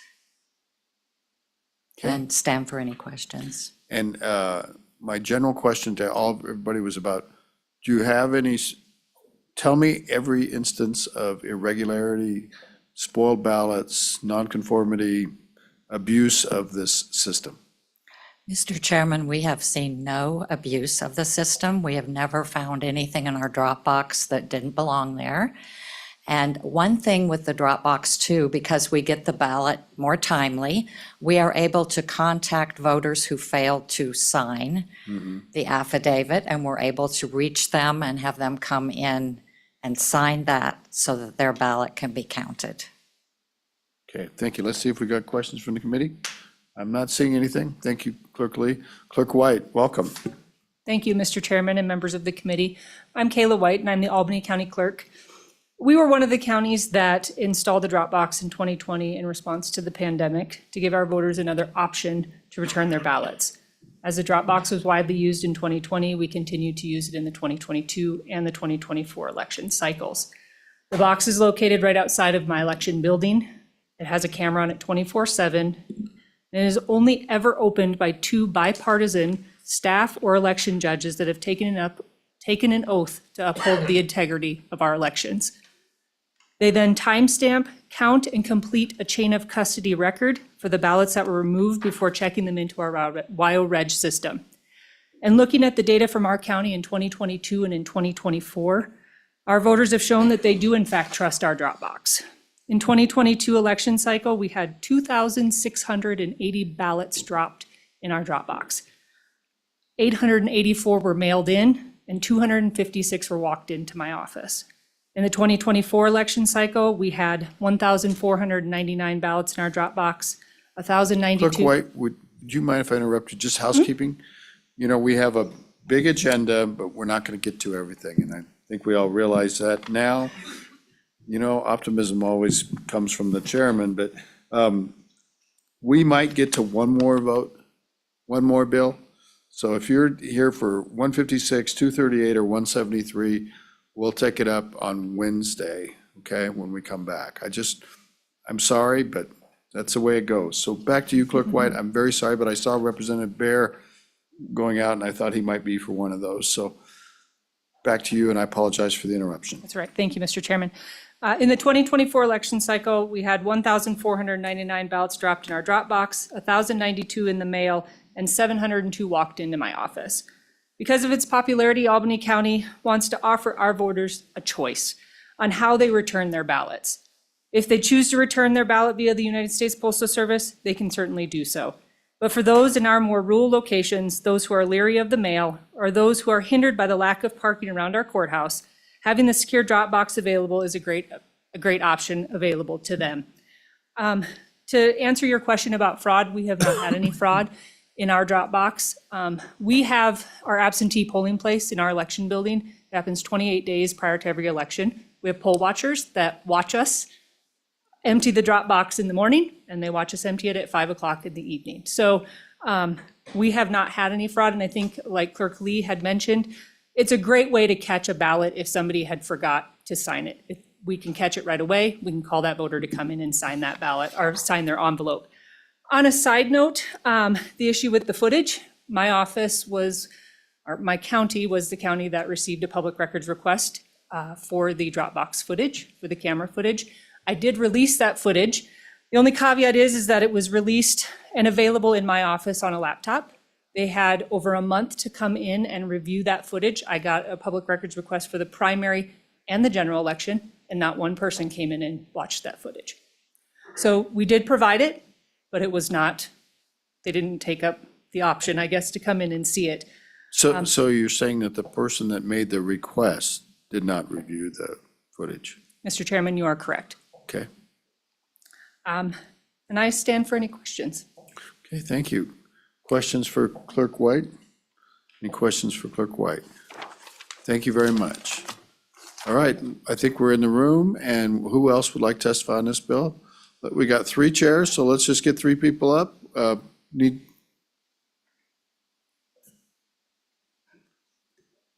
Mr. Winnie, why don't you go ahead while they're filling out the seats? Go ahead, sir. Mr. Chairman, Bill Winnie, Sublette County. I support the bill, and I would note that across my 30 years active duty in the Navy, there was no more important thing than I be assured, as I was 1,000 miles at sea, that the elections were being done properly back in the United States. You had nuclear missiles, so you could have made sure of that probably. I have held the keys as commanding officer to 16 ICBMs. Yes, sir. Boner had them too, you know.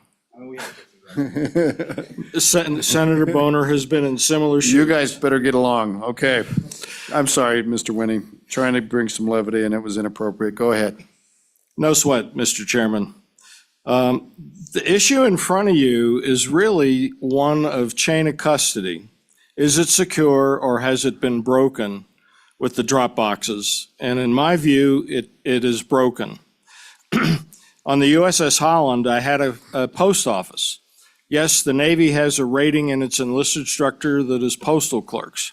I had a hot piece of mail that I needed to get into the system while my ship was in Tokyo Bay. I brought the head postal clerk up and said, okay, tell me how this is going to get there and make sure it'll get there on time and so on and so forth. And so we walked through it. And so the issue of the U.S. postal system, I know there's problems that happen out there. I've had my frustrations, but by and large, it is pretty darn good. And they are government employees as opposed to other methods of not mailing, but transmission. And so, you know, I used the absentee ballot voting system starting in 1978, and it worked well. Like I said, I've been in places like Tokyo Bay, the island of Guam, the Mediterranean. The system works, and the U.S. mail system and the military mail system gets the stuff around. Subject to your questions, thank you. Thank you. Any questions? Thank you, Mr. Winning. Yes, ma'am, you're next. Good morning, Mr. Chairman and members of the committee. My name is Rebecca Bextel, and I live in Teton County. Okay. I came today to support Representative Knapp's bill.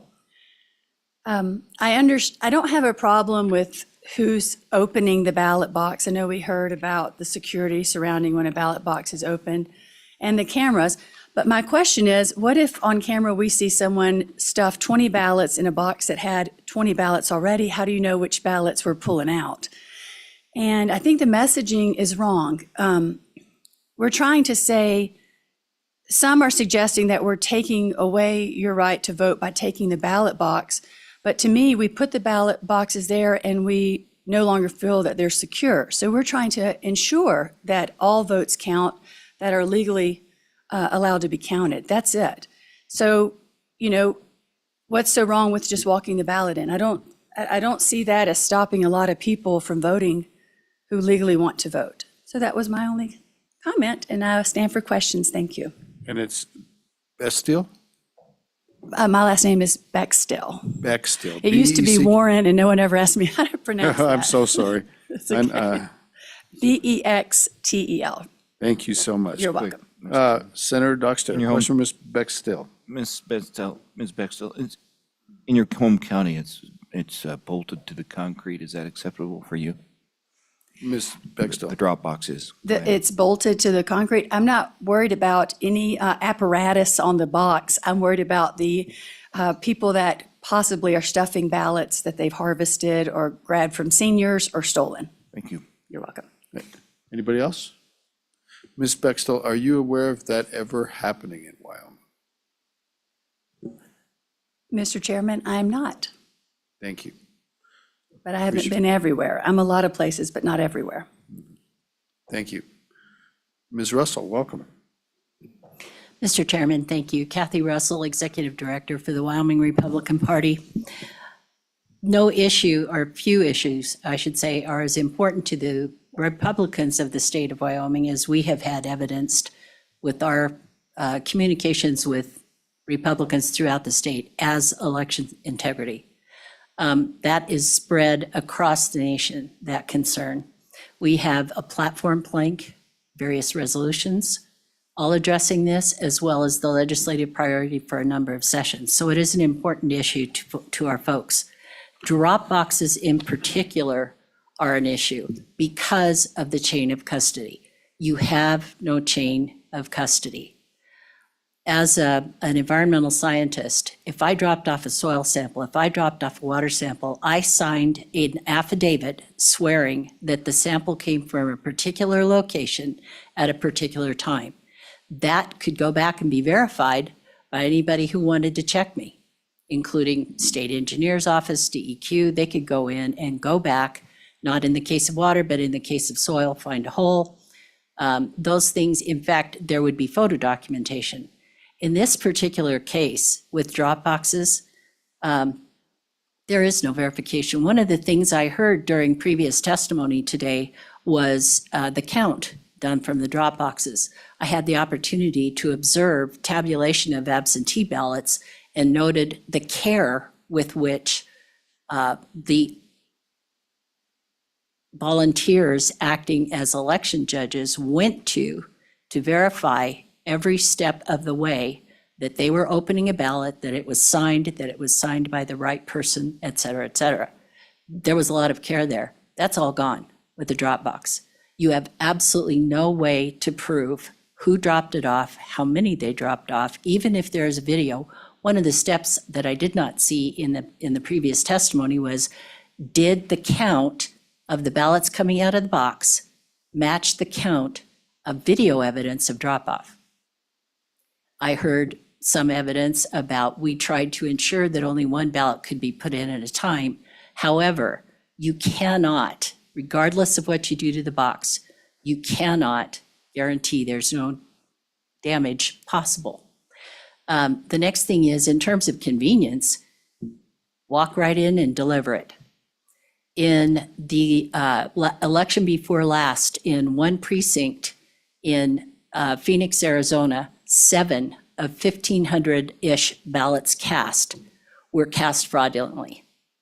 That was caught because it was being done by the election judges on hand. When we go in to vote in person, there are numerous checks along the way. Those are all gone in a drop-off box. When you mail a ballot in, there is a check and balance coming back and forth. We know the ballot's going out, to what address, to what person, and when it comes back, it has to come back signed by that person at that address. If not, it's flagged and checked.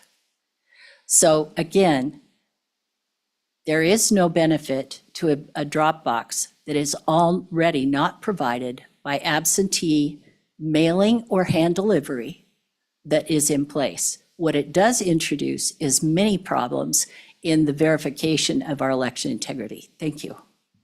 Thank you, Ms. Russell. Questions for Ms. Russell? Senator Mr. Dockstader. Chairman, Ms. Russell, your chain of command, your chain of custody, is that alleviated if that drop box is within the building where the clerk is located or an official county building? Ms. Russell. Mr. Chairman, if I may, could he repeat that? I'm getting old and my hearing is. No worries. We've been on It's him about going. his This low. is why this is right next to me, okay?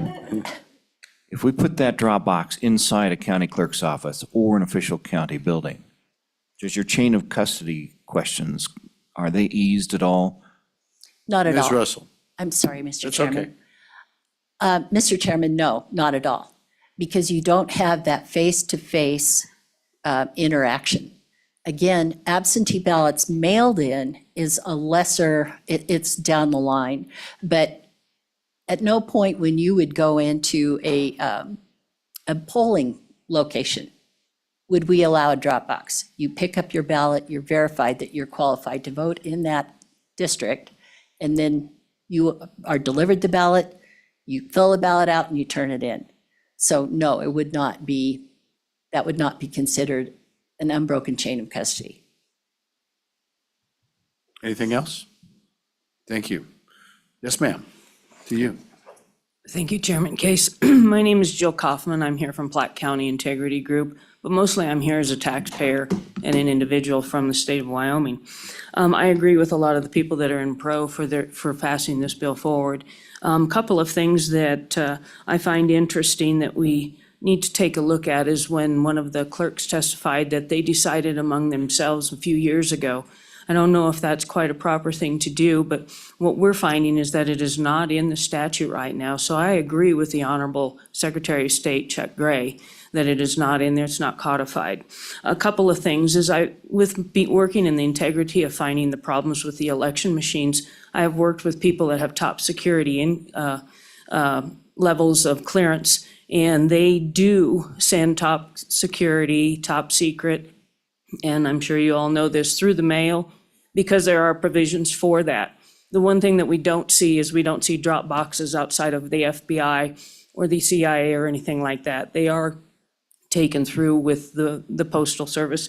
And one last thing is, what's more convenient than stepping outside your door and you have your mailbox there, or either that or it's on your driveway somewhere? I stand for questions. Thank you.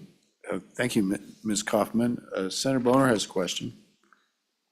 Right, yeah, so it's just the idea that we send top secret information through the mail, I have to push back a little bit. That's, in So my Senator experience- Boner is a Air Force officer. Right, and He so really was in charge of missiles, It was, and he was Navy. Just, so just to they- be clear, that there was a mail system. You could physically, is similar to the mail system, but they had couriers that went, in our case, say from Colorado Springs or Omaha to Cheyenne, and physically delivered either mail or other types of classified media. And so, yeah, so it was very much like the Postal Service. We did not go downtown and pick up the compartment top secret information from the Postal Service. So just to be very clear about that. And, maybe there's other people who have other experiences, but I just want to be very clear there. Boy, I'm relieved now. I haven't gone. Ms. Kaufman, you want to respond to that? Thank you, Mr. Chairman. Mr. Boner, some of the clearance people that I've been working with, they do have that experience, and I can only go by what they say. Thank you. Thank you. Any other questions for Ms. Kaufman? Thank you, Ms. Kaufman. There you go. Hello, ma'am. Welcome. You in the middle there. Thank Yeah. you. Welcome. My name is Rosalind Shalisky, and I am one of the thousands of people who use the drop box in Laramie County. When I came to Wyoming after graduating from college, more than 50 years ago now, I was thinking about this today. I have voted in every election that has come about in Laramie County, every little tiny thing, as well as the big elections. I remember walking to my polling place. Remember how close they were? Sure. And then you drove to your place, and then there were voting centers as our population got bigger. And then I started using the mail, And then, I used the atrium. I did that. And then I must tell you how much I enjoy, as I've gotten older, using a Dropbox. And what I find is that I can go after church downtown on a Sunday in Cheyenne, drive up right in front of the box. And this was really important when I had my knee replacement. You know, you don't want to, you can't walk as far. So that was wonderful. But I also want to tell you that I have been for the last several years an election judge. So I know what it's like to be in the relentless line of voters coming at you. This last election, during the general election, we started at 7. Finally, somebody tapped me on the shoulder at 10, and that was the first time I could stand up and even take a drink of coffee. The lines never stopped. And the people, it seemed like if someone had a driver's license, I could get them through in less than 30 seconds. But I must tell you, 4 out of 5 people in the last election, I was doing original registering for. And sometimes you can't do that sometimes it could be up to 5 or 10 minutes. And you have to get it right.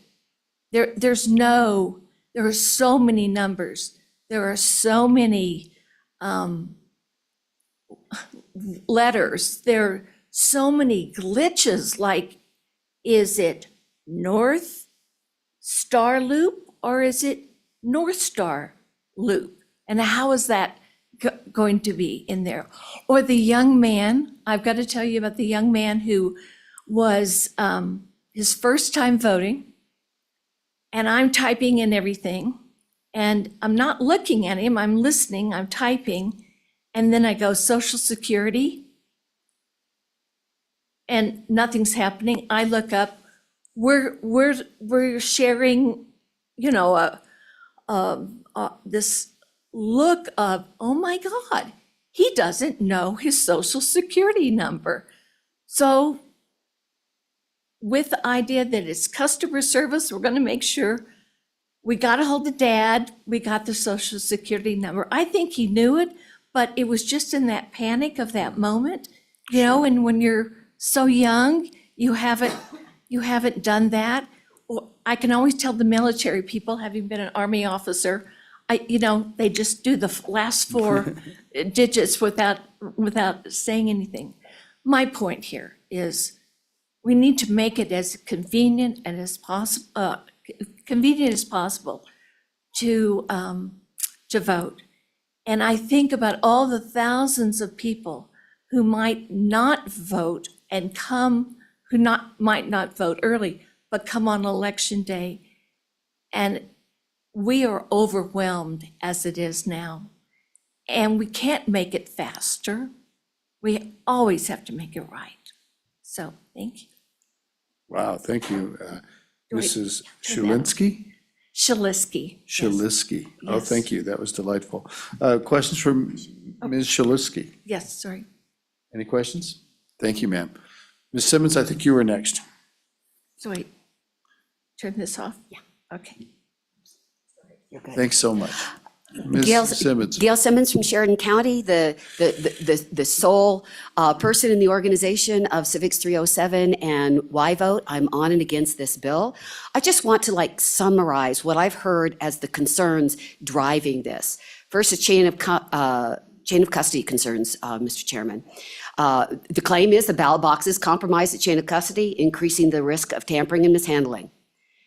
In rebuttal, the county clerks have collectively created and follow stringent protocols to maintain a secure and documented chain of custody with no documented incidents otherwise. The idea That the U.S. Postal Service is more secure is questionable. I'll just use questionable. The absentee ballot provisions are the same for security, whether mailed or dropped, including signatures on the envelopes.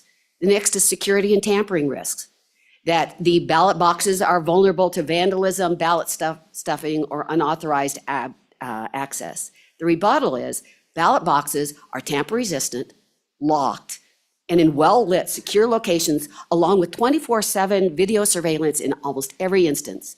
The remotely stored video provides evidence of illegal activities should they ever occur, and identification of valid voters in the event of destruction or other incidents.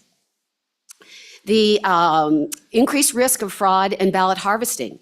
The claim is that ballot boxes create opportunities for large-scale fraud, including ballot harvesting. My rebuttal is there is no evidence in this state or the nation that ballot boxes are linked to voter fraud. The movie 2000 Mules, used as campaign fodder in our own state in 2022, has been widely debunked, and the producer admitted in court that there was not evidence to support that. Fourth, availability of the U.S. Postal Service. The claim is that it provides sufficient access for absentee voting, making ballot boxes necessary. My rebuttal is the closure of mail processing centers in Wyoming have exacerbated the delays in delivery of mail. The very limited, albeit vocal, number of Wyoming people who distrust drop boxes are overwhelmingly exceeded by those who distrust the Postal Service for timely and complete delivery. And I want to give a quote from the Kansas Secretary of State, Scott Schwab, a Republican, who stated in 21 February 2023, "And why in God's green earth would you want the federal post office or the federal government in charge of your ballot?" And finally, public perception of fraud erodes confidence. Even without actual fraud, this is the claim, public distrust in ballot boxes justifies banning them to restore voter confidence.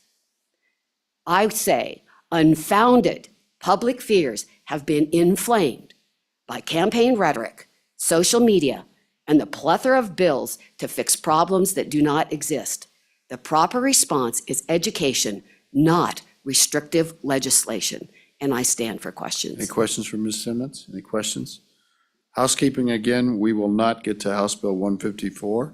So we want to get this one done. We're going in at 10. We'll go in at about 5 minutes to 10. So I beg people not to be repetitive and we'll move sharply. Let's see, you were next. Yes. So, hi, Senator, or Chairman. My name's Deanna Davis. I've participated in a lot of activities, so I won't bore you with all of them, but I'm also was the only student election judge in Laramie County during the last primary and general elections. And I'm going to talk a little bit about our security cameras at these ballot boxes. So Laramie County uses Access CCTV security cameras, the same brand as the state, that are connected to their internal security network that are monitored 24/7 by central control at the jail. These are not $60 Ring cameras. These are hundreds of dollars that are consistently monitored by real people, not just motion detected.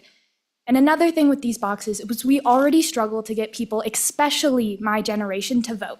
So why would we make it harder for them to vote? It is a civic duty for people to vote, and I don't understand why we would try to make sure that they can't vote. So I stand for questions. Thank you very much. And last name is Davis? Davis. Yes. Questions for Ms. Davis? Appreciate your testimony and you being an election judge. Yes, sir, in the middle.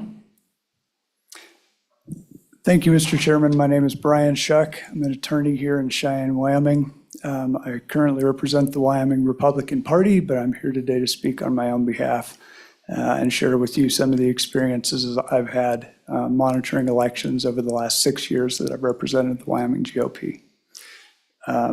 So the bill that you have in front of you has 27 sponsors. It passed out of the committee in the House 8-1. It passed out of the House committee 8-1. It passed out of the House 51-10. We know all that. There's We have over, to digest it. You go so ahead. there's overwhelming support for this bill. This bill is a no-brainer. It is 2 pages long. 14 lines of text that has been changed. That's all that's been changed. Drop boxes are not necessary in Wyoming, and they violate Wyoming law. I would encourage you to look at Wyoming statutes 22-9-114. And in there, that is in the chapter that deals with ballot boxes and, in absentee balloting. And it specifically talks about what needs to happen when the absentee ballot is delivered back to the clerk. And it very specifically says it needs to be delivered back to the clerk, not some metal box sitting outside the courthouse. And it says that it needs to be time and date stamped by the clerk. There's no way to time stamp that if you're delivering it to a box sitting outside. So it obviously violates the statutes. So this has never been an option. This was something that was foisted upon the state of Wyoming during COVID. COVID is over. It's time for the drop boxes to go. So with that, I would stand for questions. Thank you, Mr. Scheck. Did I get that right? Questions from Mr. Scheck? Thank you, Mr. Scheck. Mr. Arno. Good morning, Chairman Case, members of the committee. Era Arano, Rocky Mountain Farmers Union. I will be brief. We are a general ag organization that represents family farmers and ranchers. All of our policies are member-driven. In our policy, we support secure, efficient processes that promote ease and access to voting by all citizens. And note that this is particularly important for rural voters, which many of our members are. Living far down roads, our mail may be even slower than the slow mail we've talked about, and that involves coming and going.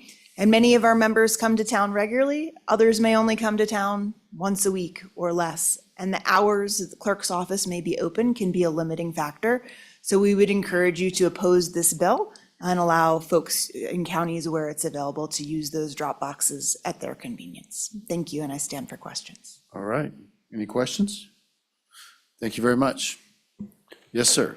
Good morning, Mr. Chairman and members of the committee. My name is Jeff Darty, appearing before you today on behalf of FGA Action. Mr. Chairman, sensing that the chair would appreciate economy, I'll be very brief in my comments today. What is FGA Action? Foundation for Government Accountability Action. Thank you. Yep.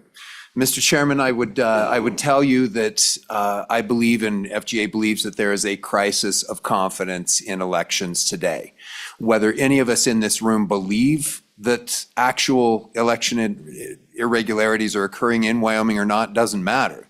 The public believes that there's a problem. And Mr. Chairman, I pulled some data from Pew Research, a source that I don't ordinarily go to, but I didn't want to be accused of sensationalism, so I used something that was unfriendly to my arguments, typically. And according to Pew, only about 15% of people believe that there's not a problem, or believe that there are no problems with elections, only 15%. Over half believe that there's a problem with elections in this country. You heard previous testimony that a lot of voters in Wyoming believe that. Mr. Chairman, I stood on a lot of porches during this last election cycle, and I can tell you firsthand that a lot of people are concerned, and they won't accept assurances from us, well, there really aren't any problems in Wyoming, because their belief is there is. This bill doesn't solve it in and of itself, but it's a step in the right direction. And this, along with other bills that are circulating through this legislative session, I think will do much to restore confidence in the election. So, Mr. Chairman, I have other things to say, but I'm going to leave it at that. Appreciate it. Any questions for me? Thank you. Any questions for Mr. Doherty? Any questions? And the Pew study was a national study, is that correct? Yes. Thank you, sir. All right. I think who is next? Who? Yes, in the middle, please. Thank you, Mr. Chairman, members of the committee. I just wanted to call up my executive director to my left. My name is Marissa Carpio. I work for the Equality State Policy Center. We've been in the state for 30 years, founded by Wyoming voters for Wyoming voters in support of fair elections and transparent government. To my left now is Jennifer DeSaro. She's our executive director, and so I will give testimony if there's anything that she'd like to add on or help answer questions. We'll be here for that. I don't want to be redundant, so the county clerks and others have testified on the safety, security, and reliability of drop boxes. I did promise Mr. Doherty that I wouldn't push back, but I think I have to. The Pew Research Center said that 81% in 2024 of voters have confidence in officials who run elections in their state and do a good job this November. That's up from 2022. 9 in 10 registered voters say that they are confident that their local poll workers will do a good job, including about half who are very confident, completely confident even, that everyone will do a good job. I will add on here, this bill is about Wyoming. We're talking about Wyoming and her 23 clerks who are dedicated, hardworking, and our detailed chain of custody that already exists in the policy laid out by those county clerks. So if the worry is in the chain of custody or uniformity, I think that there is an opening to have that conversation. I don't think we can get through all of it today because it is very complex, but there is a policy already on that. I think that we have the handouts in front of you. The Equality States Policy Center and the League of Women Voters work together on this handout, yes. And I don't want to go all the way through it because, we've already touched on a lot of this. And this is available for anybody online or in the public who wants to look at it. It's at equalitystate.org. But I did want to bring out 2 main points. And the first is that ballot drop boxes are chosen to be used by thousands and thousands of voters in Wyoming each election. No one, either voter or county clerk, are forced to use these. These are an option that voters choose to use because they trust it and there's a good process. And current statute allows for local control with this.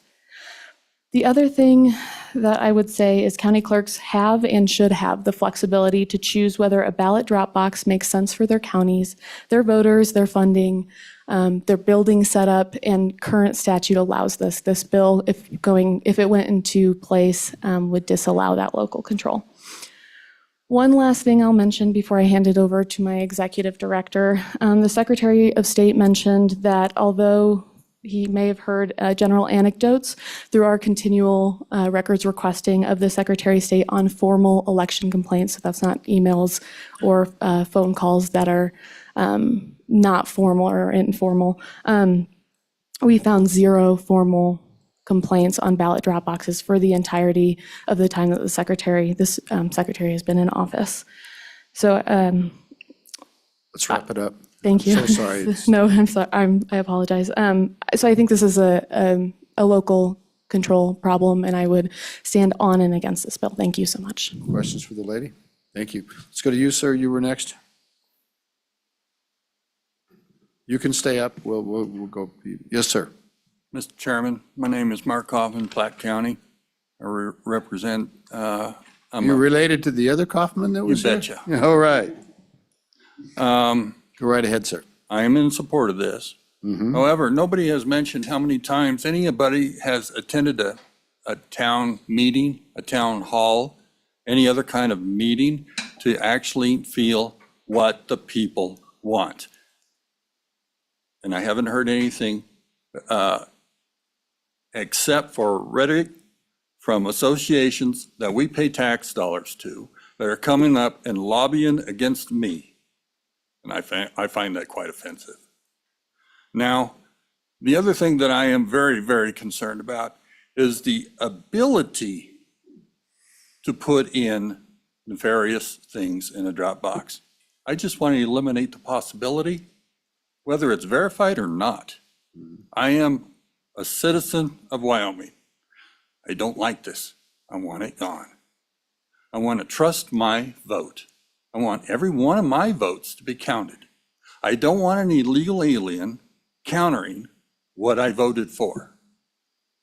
The other thing that I wanted to mention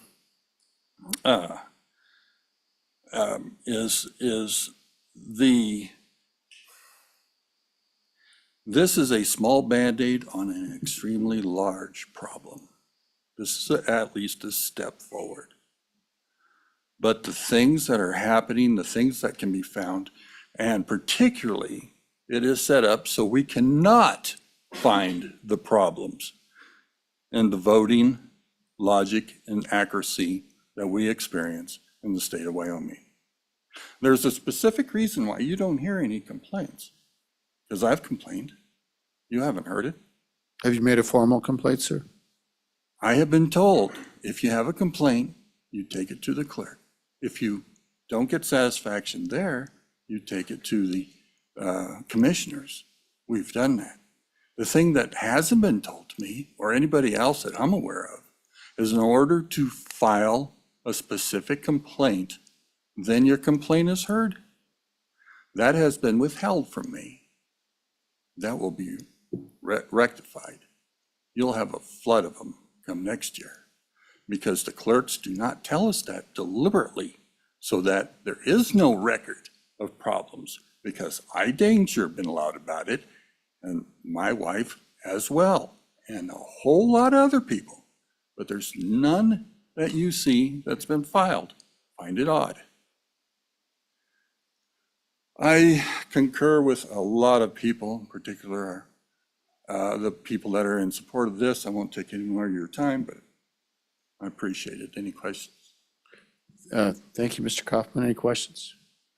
Mr. Kaufman, I'm pretty sure your county attorney would help, and I'm pretty sure the Secretary of State's office would help if you're not getting satisfaction from your other county officials. I appreciate that. I have been working, and my wife has been working with the Secretary of State. At least he will come down to some of the meetings and listen to the people.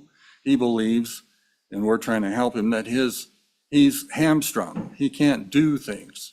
And it just appears to me that the clerks do their own thing at their own time whenever they want it, and we have nothing to say about it. I think you need to make a formal complaint if you can. I really Well, do. trust Thank me. you, sir. I will. Thank you. Thank you. Let's see, to you, ma'am. Hello, I'm Jenny DeSaro with the Equality State Policy Center. A couple things that I feel haven't been mentioned are that although it's a minority of counties, the population of those counties is over half of our state. So You removing mean the ones that use a that drop use box. it, yeah, that Okay. use the boxes. The other is that every ballot has a barcode. Just want to call that out, and that is another way that we ensure that there's not duplicate voters and things like that. The third thing is that local processes in statute becomes very cumbersome.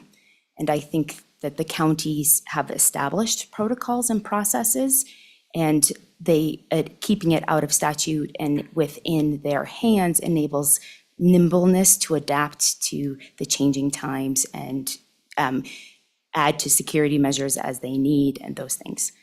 I think those are the main things. Oh, one other thing. Wyoming is the equality state. We gave women the right to vote. We, as a state, believe people deserve the right to vote and have access to vote, and our role should be to encourage voting in as many ways as possible, legal voting. Thank you. Any questions for Ms. DeSaro? Thank you. Ms. Herman? Thank you, Mr. Chairman. Marguerite Herman here for the League of Women Voters, co-authors on the handout you have. And just in general, the League is strongly in support of free, fair, and secure elections. Like everyone else in this room, security of our elections is of paramount importance, and which comes to play on really all the bills before you, but we'll just address this one for right now. Just first of all, this was not foisted on the county's drop boxes. This was an appropriate and responsible choice action of the county clerks to respond to a need to accommodate all kinds of people who can't get to the polls, who don't go into the clerk's office, can't get there during office hours for a variety of reasons. It's a secure way to deliver absentee ballots. And so it was not forced on anyone. It's not forced on the voters. It's all optional. Then about the crisis of confidence, I would say it is not Wyoming's job to solve the national belief in election security problems.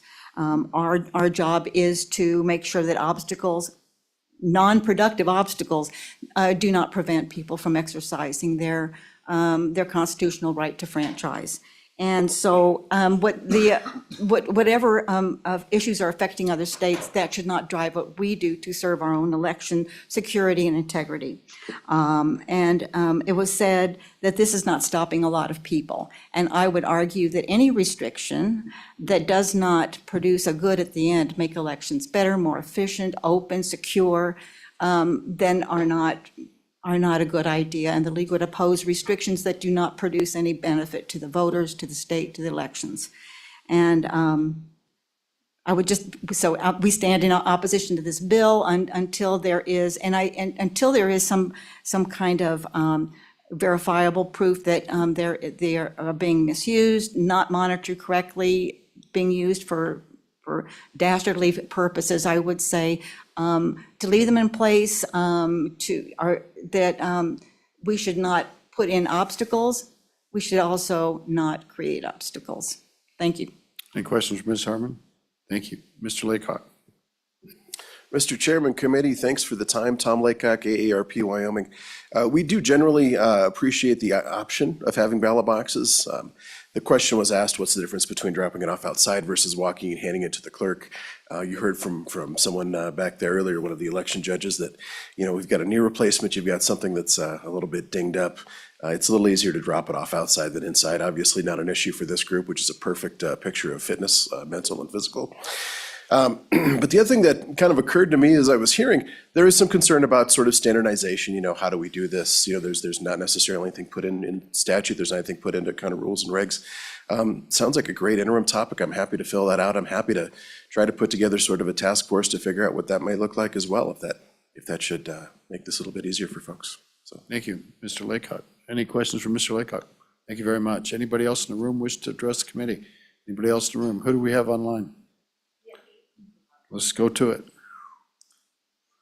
I think we were going to be lucky to get through the testimony today, and I'd rather not leave the testimony open, so let's listen to it. Just pile them in there. Keep them coming, and we'll let you run it, Lily. First, just tell me who. Not all of them, but keep them coming in. Ms. Murphy, you have the stage. Go ahead. Good morning, Mr. Chairman. Happy Valentine's Day to everybody, and thank you for this opportunity to testify today virtually. Can you hear me okay? We were hearing you too well, so it's Okay. better. We've Sorry. adjusted on our end. You don't have to worry. Okay. My name is Maureen Murphy, and I have the privilege of being the Teton County Clerk. I'm going to cut some of my testimony short so we can get through everyone. Teton County has utilized some sort of drop box since at least the mid-90s, when our administration building was built. It could have been before that. Our former clerk can't remember a time where we didn't utilize some sort of drop-off mechanism. The current Teton County drop box sits right outside our front door of the administration building and is bolted into the cement. It has 24-hour video surveillance on it, and the only office that has access to the drop box is mine. Only my deputies and I have access to the key. It's emptied twice a day in the morning and at the end of the day by 2 deputies or myself of opposite parties. The ballots are counted by both deputies, shown to the camera, written down, and sealed before being brought downstairs to be entered into the Wyo Reg voting system, which is when we date and timestamp it. There is also an overall drop box at the admin building that our treasurer's office, our assessor's office, and our administrative staff all utilize. That is what we used before we got a grant from the Secretary of State's office to put in our drop box on our front step. To answer your question, Mr. Chairman, we have only had ballots dropped in our ballot box, both regular election ballots and special district ballots. For the general election in 2024, we had a total of 2,225 absentee ballots out that were sent out. And 649 voters made the choice in my community to vote by dropping their ballots in the drop box. Voters from all over the Teton community of all different parties and all different precincts voted this way, especially our precincts that are in the parks and in the village, in Teton Village. In my 4.5 years as clerk, I've only received positive feedback regarding the Dropbox and not one complaint in person, over the phone, or in writing. I will say, as a clerk, I sit in all of our commission meetings, and there hasn't been any public comment given or any meetings that I've attended where people have said one thing about a Dropbox to me. With the Postal Regulatory Commission recently announcing that rural populations will have a potential delay in delivery under the newest Delivery for America plan, my concern is that if we don't have the option of convenience of drop-off, more electors will drop ballots in the mail, and there is potential for those to be rejected by arriving after Election Day. So similar to Clerk Lee, I didn't receive a ballot yesterday, but for the 2024 general election, our office had to reject 30 ballots due to being delivered after Election Day. So again, thank you for the opportunity to address all of you today, and have a great long weekend. Thank you, Clerk Murphy. Appreciate it. Any questions for Clerk Murphy? Let's go. Let's get the next person. I do want to say, though, let's take Wyoming people first. Who's next from Wyoming? We got to just pile them in there, I think. Ms. Remmer? Ms. Remmer from Douglas? Thank you, Mr. Chairman. Can you hear me? Yes, we can. Go ahead, please. Great. Thank you so much. Also, I appreciate the opportunity to speak in front of you all today. I will also make my comments shorter. So much of what I was going to say has already been covered, but I do want to answer a couple of your questions. For 2024, I had 7 deputies and 2 temporary election workers who also, they both served as election judges as well. We don't have a separate office for elections, so everything happens within the clerk's office. Our early absentee voting, where people can come in and cast their ballot themselves, that occurs in our vault, and we do that so we can lock those doors and every night. We've had no misuse of our ballot drop box, and we have always balanced. Same process as what everybody else has testified, all the other clerks, we balance every day. And we've also, to address the concern of Ms. Russell, we've never had an incident where the ballots we received in the ballot drop box were not properly requested by the voter.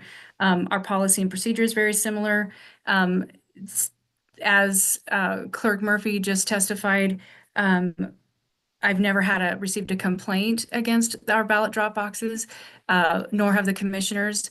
I have had a lot of people in support, some even former legislators who had said, thank you for continuing to make sure we keep these ballot drop boxes. A couple of other things as far as the bill itself, I don't know if this is helpful, but page 1, line 13 and 14, I don't know if this would help, but after where it says hand delivered to the county clerk, a possibility might be or designee, that would open it up. I agree with Clerk Irvin's testimony earlier that all of my deputies take the election oath. So I think we have that covered, but if you add designee, it gives us the ability to use even those who maybe don't. That would apply maybe to those bigger offices who have separate title departments and land departments and elections, et cetera. Couple other things, special districts were mentioned. We do conduct all of our special district elections for them. None of them conduct their own. And so we do receive those ballots within the clerk's office as well. So even the ability to have some sort of a ballot drop box in the building would be beneficial for these elections as well. I don't know what everybody else does, but I'm pretty sure that most of the other counties conduct some of those special districts elections, if not all. For me, I guess I would just also say that there is some other testimony. There is a complaint procedure that's laid out pretty detailed in statute. That's 2226, 121, both C and D, and it provides the way that a individual can file a complaint if it's against the county clerk. Not just voters, not just candidates, but also against the county clerk or the Secretary of State for that matter. So that's already laid out. I would also like to state on behalf of Goshen County that they do have, she's not on today, but she'd asked that I mention this. They have a general drop box just for the clerk's office that they use all year long. During the election, they treat it just like a ballot drop box as everyone else. I believe theirs is inside the building, however, but they do the same thing. They have it under camera. They use the same policy that the rest of us do, chain of custody. all of those types of things. Can you wrap it up, ma'am? I'm so sorry. Yep, yeah, just a couple more comments. I did want to state also that time stamping and date stamping an absentee ballot that was received in a drop box, that's no different than a absentee ballot that is mailed.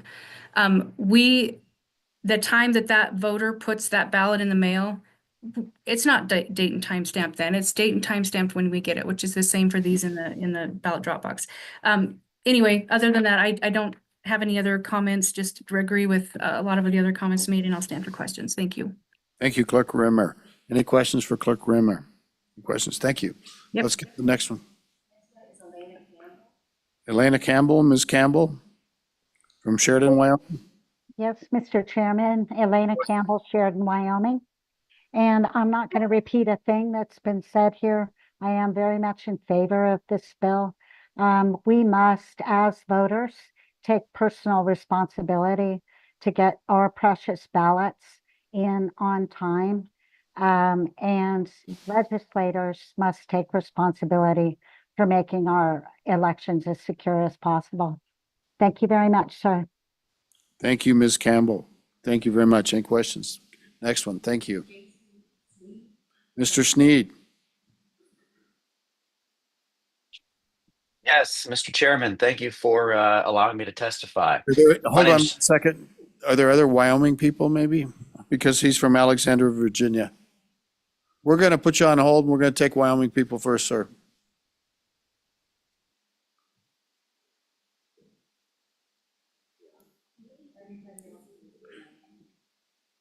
Can we ask if they contact you? Anybody online who's from Wyoming that wishes to testify, this is your chance to reach out to us.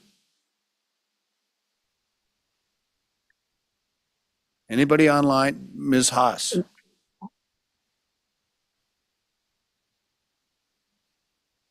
My name is Scotty Pugh. I am from Wyoming. Okay, I'm not sure. We got two online. Go ahead, Mr. Hughes.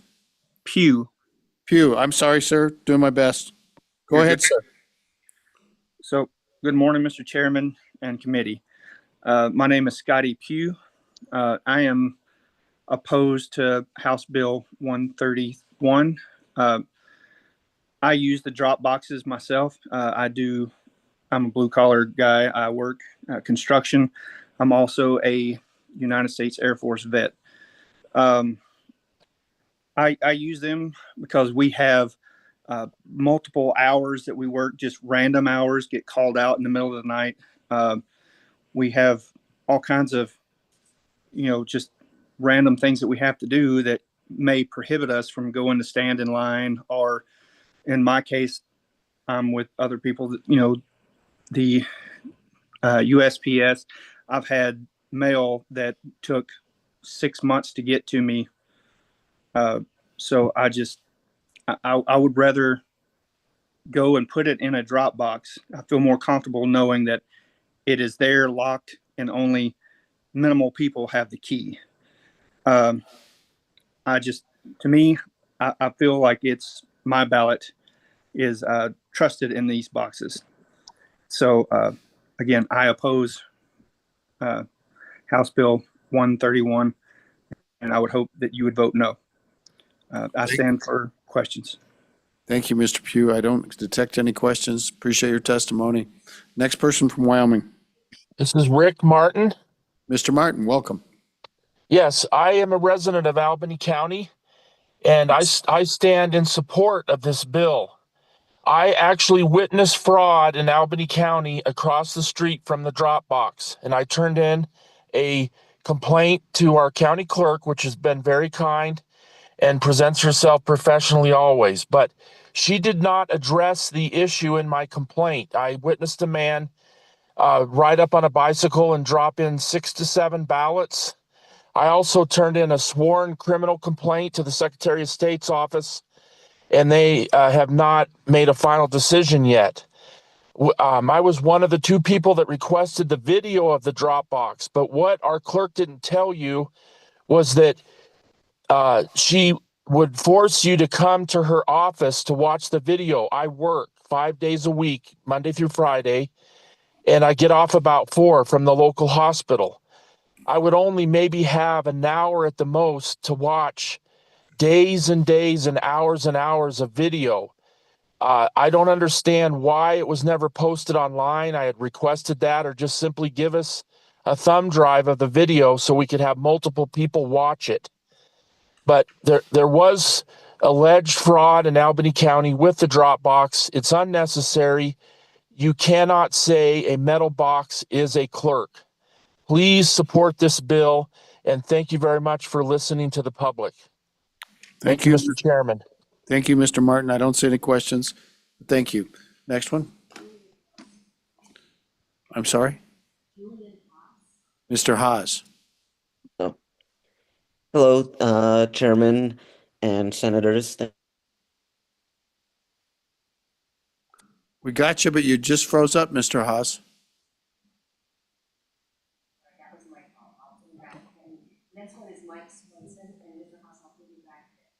Okay, Mr. Swenson and then Mr. Haas.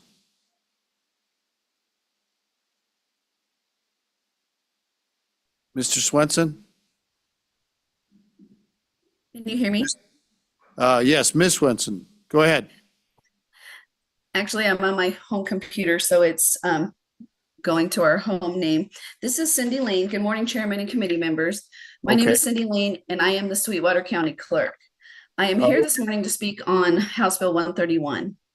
But to answer the question that was asked earlier, I have had no instances of fraudulent use of the ballot drop boxes in Sweetwater County. Sweetwater County, as a mineral-rich county, has thousands of shift workers working 12 to 14-hour days, not including commute time to really remote locations. Our secured absentee ballot drop box offers a safe and secure avenue for those individuals who cannot make it to the courthouse during business hours. So even having a drop box inside the facility would not help them. Our drop box is under 24-hour surveillance, and a chain of custody policy is in place, as mentioned earlier. Earlier, I heard that a survey was sent out where less than 500 people responded about election concerns. Since 2022, 1,134 registered voters in Sweetwater County alone have chosen to cast their ballots via the drop box. This is 1,134 Sweetwater County constituents who say yes to keeping the choice of using a secure ballot drop box, while I have only received a handful of messages in opposition of their use. Local control is important to each county as they have differing needs. Please consider the uniqueness of each county when making your decision, and allow the decisions on the use of the absentee ballot drop boxes to remain with your registered voters who choose to participate in that way of handing in their ballots to the clerk. Something I wanted to mention was about the time stamping, which Clerk Remmer had talked about. Not only are our ballot box ballots hand stamped when they're picked up, so are our mail-in ballots. They come through the mail.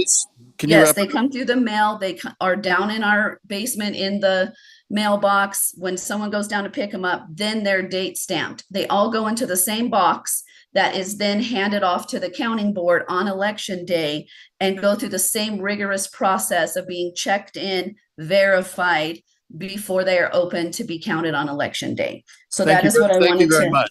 We're going to cut you off. Any questions for the clerk?